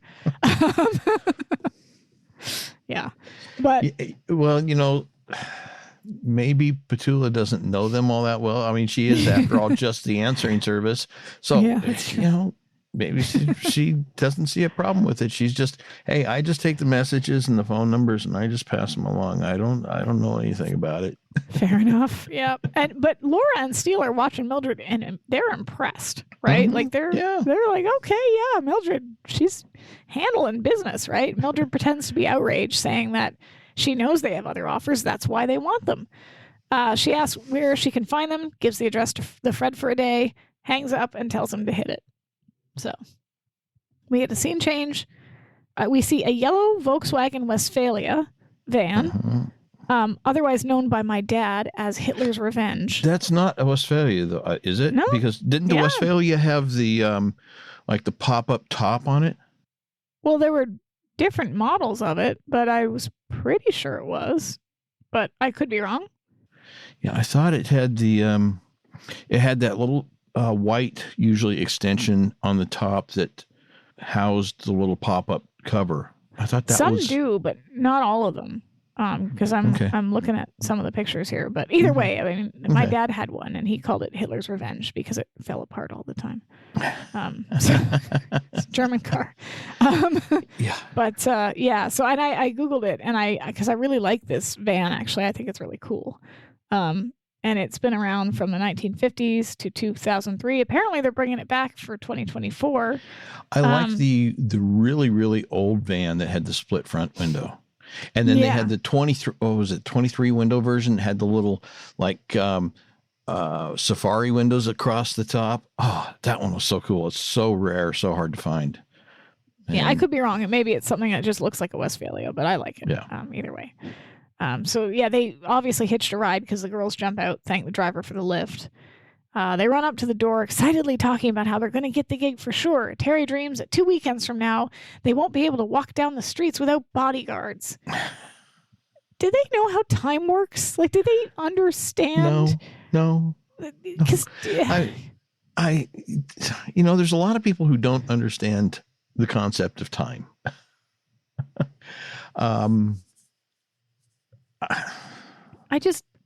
Yeah, I'm not going to get myself in trouble. We'll just leave it at that. There's a lot of people who have no clue about the concept of time. 2 weekends would not even be enough time for them to sign the contract, much less start filming anything, much less have a billboard. Like, yeah, because Tony adds that they're going to have a house on the hills and a billboard on Sunset. Okay, sure. Well, TV shows, movies, they can be months in development, even after the contracts with the actors have been signed, because there's still stuff to do. Yeah, and not only that, but movies are a bit different. But with TV, you've got what they call pilot season, where actors will audition for a ton of TV shows that most of which will never be made. Yeah, that's the thing. That they audition, they get the part, they film a pilot. And then if the network decides to pass on it, that just falls into obscurity and disappears, right? So half the time, it doesn't even end up being anything. Yeah. So movies are a bit different, but even then, movies can get scrapped too. Like, and even if a TV show pilot does get picked up, you're talking half a year from the time that the network agrees, and signs the deal for the show, until the first episode actually airs, because there's a lot of production work goes into it. They make changes to the concept of the show, some of the characters, some of the actors. There's a whole bunch of work. So you're 9 months from the time you sign a contract as an actor for a show till the time it might hit the air. Yeah. And not only that, but usually if it's a new show, they pick up like half a season if you're lucky, right? And if you're, and there's been a lot of really good shows, Firefly, that have been just unceremoniously canceled, Firefly, after not even a full season, Firefly. And, much to the detriment of the show because it was so good, Firefly. So there's, do you have any specific examples of this? I mean, you're making all these allegations, but do you have a specific example? Sure, I have a specific example. Freaks and Geeks. Excellent show. It's true, though. It only had 18 episodes. It was really good. Firefly. Anyway, so, they seem to have this unrealistic image of how the industry works. And apparently in 2 weeks, they're not going to be able to walk down the street without bodyguards. So. Yeah. Tony then tells Terry that if it wasn't for her, she would have gone back to Sioux Falls Terry tells Tony that. I don't care. Doesn't matter. Generic girl 1 tells generic girl 2. Yeah. They hug, and Tony says if it wasn't for Terry, she'd probably still be working at her brother's auto body shop in North Hollywood. They make a pretty good team. The best. We're going to go give them everything they've got. And I don't care. I don't care that they're having this moment. I don't care I don't care. I just don't care. No. I don't care. I don't care. They walk up, they ring the bell, nobody answers. They knock, still nothing. Noticing the doors open, they go inside. I'm wondering whose house this is because it's empty. There's no furniture. There's a pool in the back, but it looks like nobody's been in it. Like, I'm guessing that it's a house that's for sale. You know, he that found would make sense. Yeah. An empty house that's been on the market for who knows how long. Yeah. Nobody's been through there in who knows how long. So yeah. So they call for Mr. Tillema. They get no answer. They ask if anyone's home. Still no answer. Tony concludes the guy stiffed them. From behind, Fitz says not quite, takes a shot, and sadly misses. They scream, run out the back, around the house until they find the door. And at this point, when I'm watching the episode, like, they're already grating on my nerves for the entire thing. This is the point where I'm like, get him, get him, get him. Which I really shouldn't be thinking that way as the viewer, right? Like yeah. Well, I guess... I guess from the standpoint that these characters were designed to be hated. Yeah, they're definitely meant to be irritating. I'll have to say the actresses are probably doing their job. Oh, yeah. I would like to make it very clear that I'm not in any way insulting the actresses that play Tony and Terry because they are doing a bang-up job of portraying these entitled, airheaded idiots. Yeah. And I fully I'm buying in. So yeah, they're quite good at what they're doing. They're just like Mrs. Armadale, kill him, Willard, kill him. I'm like, this is me right now. So kill them all. Kill them all. They run out the back and around the side of the house until they find another door. They try it, it's locked, so they climb up a ladder as Fitz rounds the corner.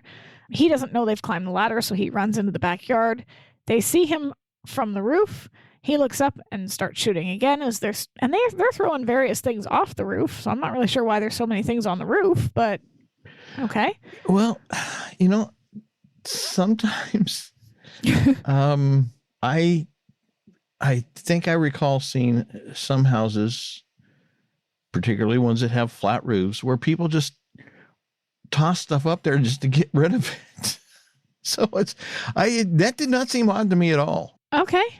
Seems strange to me, but maybe most of the roofs here in Ontario, you wouldn't, they're slanted, so you wouldn't be able to put anything on there, right?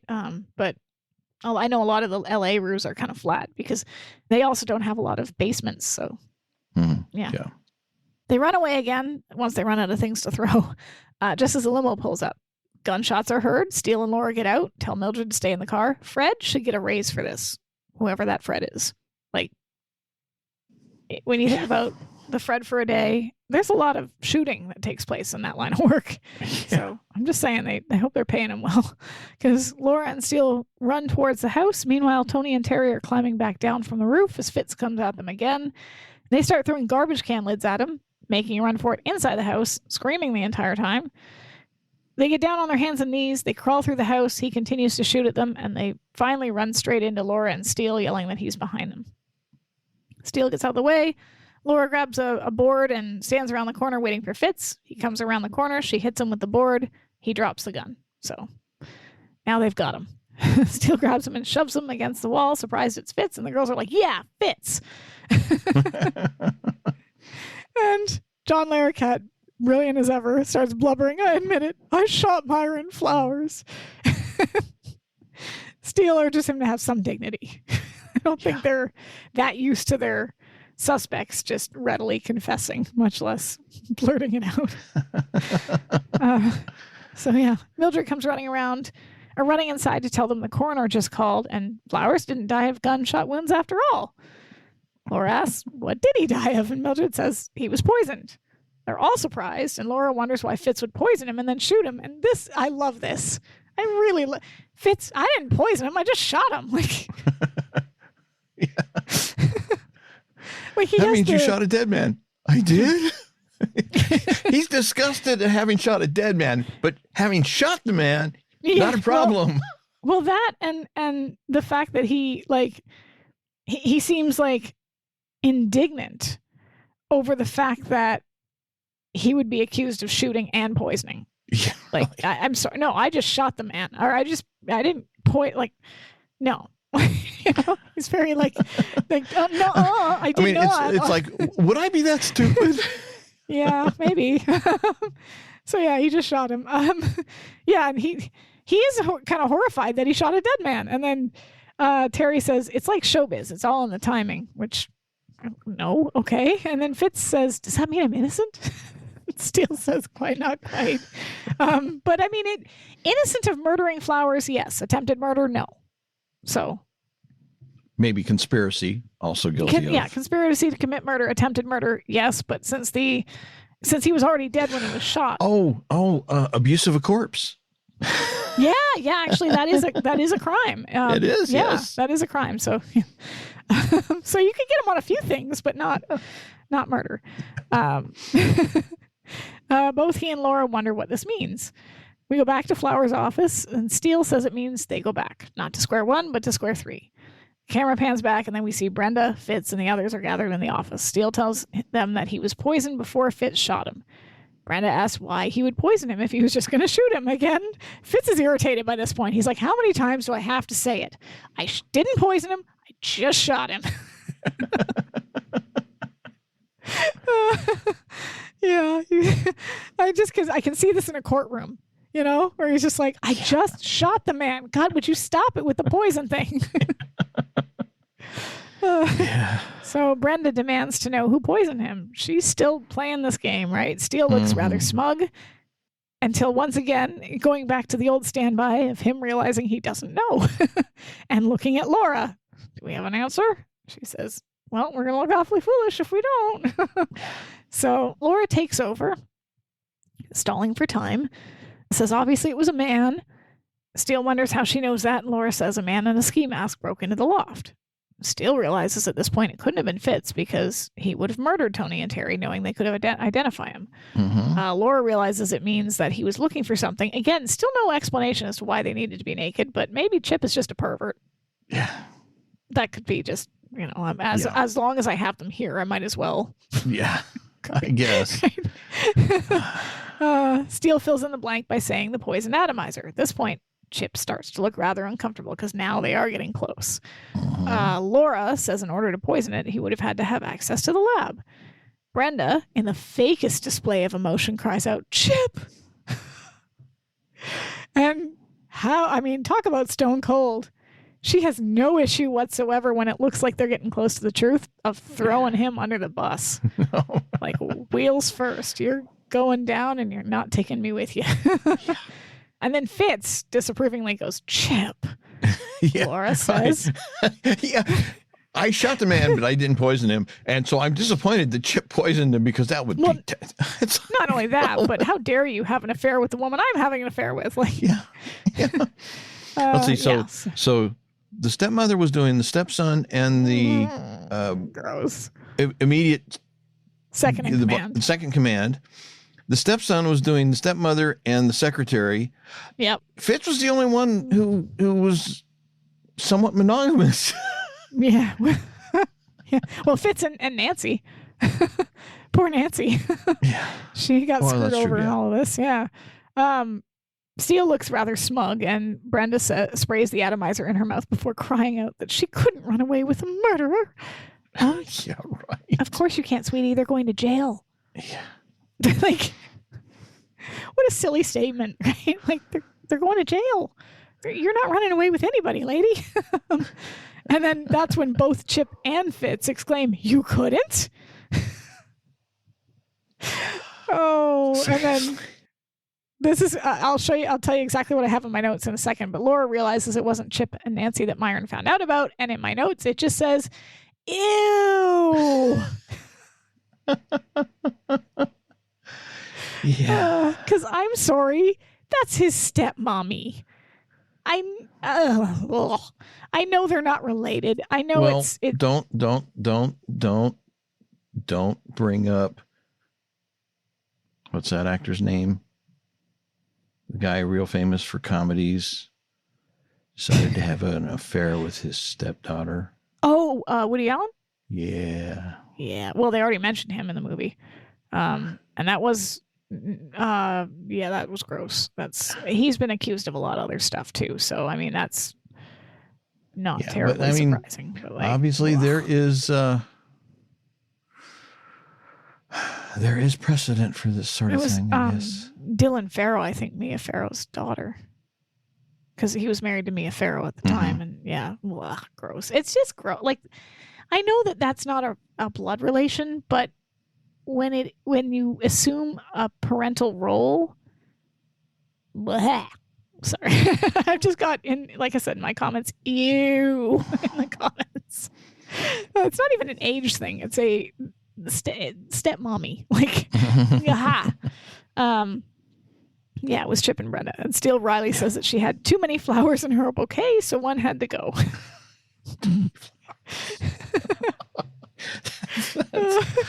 That's a bad pun.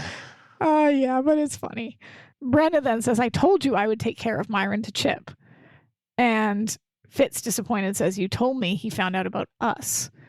Steele points out that she was manipulating him into murdering the one person who stood in the way of the man she really wanted to be with. And again, I've written, ew! Yeah, sorry. It just, gross.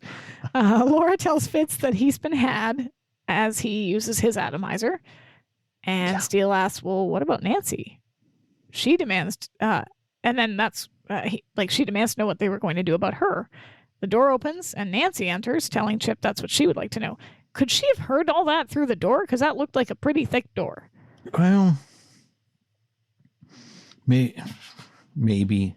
I mean, especially if it had been left open a crack. Yeah, I guess. But it was left open. Yeah. In some of these older houses, like they're trying to depict here, the very expensive high-end houses, yeah, they've got some pretty hefty doors like on those things. Solid wood usually, right? So, anyway, she tells him that she thought he loved her. And then he says, yeah, but not like I love Brenda. She's like, I don't know, something else. Wow. I can see what Brenda sees in him. Something else. He's a real brain. Yeah. What was it my dad used to say? He used to say, if she ever had an original thought, it would die of starvation. It's kind of where we're at with these people. This next line from Laura, though, is a really weird delivery, because Laura says she certainly is. She's busted. Okay, Columbo. Like, that just I don't know. We don't usually hear Laura like, you're busted. Yeah. Anyway, Chip pulls out his atomizer and uses it before shoving Nancy at Laura and making a run for it onto the roof. Steele follows. There's a struggle as Chip gets on the ladder. He pushes Steele away and climbs up on the large billboard with the mouth and the spray. He climbs into the mouth. Now, where's he going to go? Is there like a tunnel? I assumed it was just kind of hollow inside, right? Like, yeah, I would think it would just like be like a little tube that goes out and just drops down onto the maybe roof with a vent. Again. Yeah, because you're spraying, whatever it is you're spraying, air, mist, whatever. Yeah. There'd probably be a vent, but but it doesn't go anywhere. It just be the backside of the sign on the roof. Would be my thinking. Yeah, and if it was a tunnel, then he would go down it. Like he wouldn't be able to come back out. So it's a really stupid move. But then again, I think we've noticed he's not the brightest bulb on the tree. So Steele grabs him by the legs while Laura goes to the controls of the oversized atomizer thing and she starts pressing every button and pulling every lever. And I'm like, A, why does it have that many buttons when all it does is spray? And B, like, what did you expect to happen? Just start pushing buttons. Something will happen. Something will happen. Steele pulls Chip back out, and then he gets accidentally sprayed. Laura apologizes, but she doesn't look too upset about it. She's kind of laughing. Chip knocks Steele off, and now he's kind of hanging above L.A., like clinging for his life on the edge of this billboard. Chip steps on his hand. Did you notice that Brosnan forgot to remove his wedding ring? Mm-mm. It's only for half a second, because like when the camera pans back, you don't see it. But that moment where he steps on his hand, you can see the wedding ring. No, I hadn't noticed. Yeah, it's a little whoopsie there. So, whoopsie. Whoopsie. Yeah. So yeah, It's always nice. I always like seeing these little times where they forget to remove like something that is part of their personality outside the show. Because Laura sprays Chip this time with the atomizer, enjoying herself as Chip climbs back into the mouth. Steele climbs back in. We hear a punch, and then Steele throws Chip out of the mouth, unconscious. Nancy, it looks like she's about to go to him, but then Laura tells her not to waste her breath. So it almost feels like whatever love Nancy had for him instinctively is like, oh no, Chip. Yeah, and then Laura's like, trust me, you don't want to. And then reason and logic take over, right? Which I guess makes sense. If you genuinely thought somebody loved you and you find out and you've only got like a second to process that they are not the person you thought they were. Yeah. Yeah, I suppose so. So it's a good little detail anyway. Back in Laura's loft. Are they insane? Are they insane? Why are they doing this to themselves? Does Laura hate Steele that much? What? Or did Mildred do it? Yeah, maybe. Like they're dancing, doing a routine from 42nd Street. They're dressed up as if going to the theater and watching. Like, yeah. What? Okay. Haven't they had enough of these two? I would have had it. No, you're not invited back. Sorry. No, they're not. Steele, and even like Steele begins to rip up his tickets. They clap, saying that when they said they would celebrate with 42nd Street and champagne at her place, he had a different evening in mind. Yeah. I would too. Yeah. One with talent. Yeah. But they did not, in the background, Mildred is there, so she's suffering along with the rest of them. Not really, because she thinks that they've got talent. That's true. Yeah, Laura tells them they have the best seats in the house, and Mildred hands them their champagne. I guess maybe they've had a lot to drink. I guess, if you've had enough alcohol, maybe that seems good.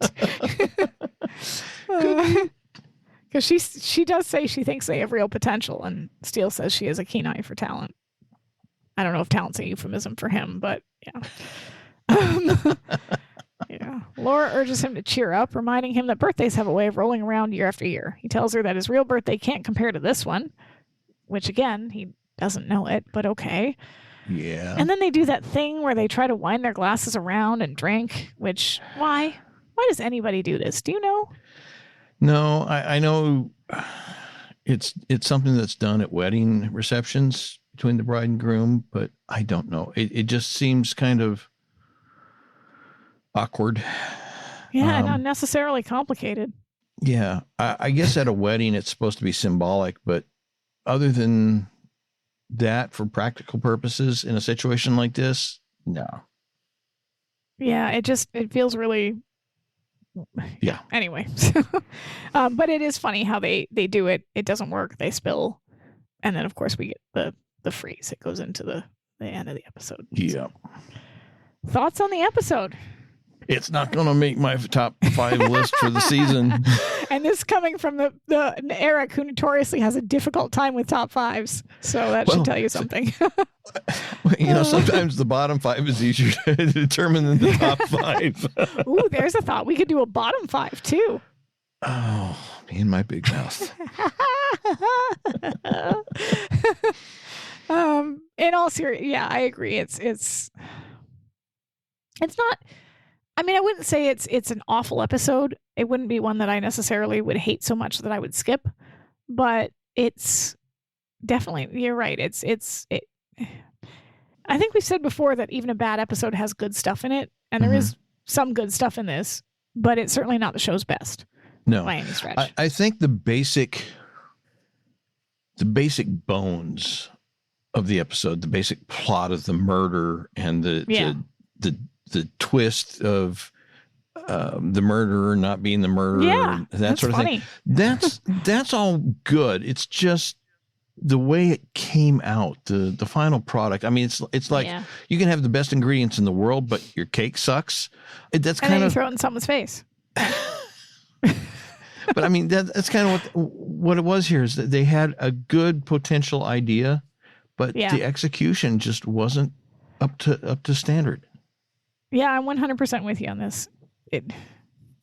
Which is a shame because it is a good idea, and I did like the fact that John Larroquette ended up not being the murderer, but he's doing his sort of kind of like the murder of Myra. But yeah, it was funny. There was a lot of funny in this. Mm-hmm. I do think that this episode, like a lot of episodes of season 3, is suffering from a lack of banter between the two of them.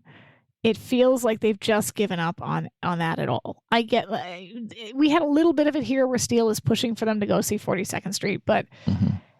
It feels like without, and again, I don't even need to see a relationship-y element in the episode, but I need to see some of the chemistry of them as a pair, as a duo, and it just feels like that's kind of been sucked out by this can agreement, and it's frustrating because that's usually what elevates a normally somewhat mundane episode into being something better. So. Yeah, the interaction between the two people that are working together are somewhat at odds with each other because of the inherent elements of their relationship. But yeah, there's a cooperative tension there. Yes, the frenemies type thing. But, yeah. So it's a shame because I think some of these episodes in season 3 could have been a lot better if they hadn't. And I don't even mind so much that they've put the brakes on the relationship aspect. It's just, if you're going to do that, you have to have something else there. You have to do something else with your characters, because otherwise you're spinning your wheels and it gets kind of old sort of fast. So yeah. But anyway, that's I think all I got on that. So on the website www.SteeleWatching.com, we've got show notes, links to Amazon US, Amazon Canada, links to merch. And if you want to subscribe, like our wonderful, lovely new subscriber did, again, we don't do this for money at all. But it is helpful that people are able to even just give a little bit, because it helps. Everything helps. So, and there's also among those things that we have there, it's not just the subscriptions, but also one-time payments, if that's all you are wanting to do. So, yeah. You want to skip your pumpkin spice latte for the week, and it is the season. You don't need an excuse to skip that. That's fair. But yeah, we've got other social media resources and links, such as? Well, links that will let you follow the podcast. So if you're listening to this, you're probably already following, but maybe a friend doesn't. They can use that to tell your follow friends. It real easy. The official Twitter and Instagram pages, and then also links to the Steele Watchers fan group. Yay! Join us. Yeah, lots of fun. Lots of bets. Eric sings. It's a good time. So, yes. The next episode will be Let's Steal a Plot. Yes. Well, I'm going to hang on to that I'm medicated excuse, because I've got a feeling that I'm going to say some things in this next episode that will get me into a little bit of trouble, but okay. Ooh. So that sounds like fun. Yeah. Stay tuned for that one. That's it. That's all I got. Same. Bye-bye. Bye-bye, everybody. Hey, everybody. Eric and Sara here. Just a quick announcement to let you know that, yes, we do appreciate everyone who listens, participates, and supports the podcast in whatever way you do. But we wanted to give an extra thank you to those who are so graciously giving to be monthly financial supporters. We are making live streams of our recording sessions available to anyone who is a monthly financial supporter. So not only can you watch us live as we record our podcast episodes, you will be getting access to the raw, behind-the-scenes, unedited version of episodes before they get officially released. And Sara, does that include our mistakes and screw-ups and our humiliating? Yes, every it does. Single one of them. Every single one of them, yes. So again, this is just an extra thank you to those who are going above and beyond. But whether you choose to become a monthly financial supporter or not, we still love you. We want to say we thank you for your support, your encouragement, and your feedback. If you want to become a monthly financial supporter, please visit our website at www.SteeleWatching.com to sign up.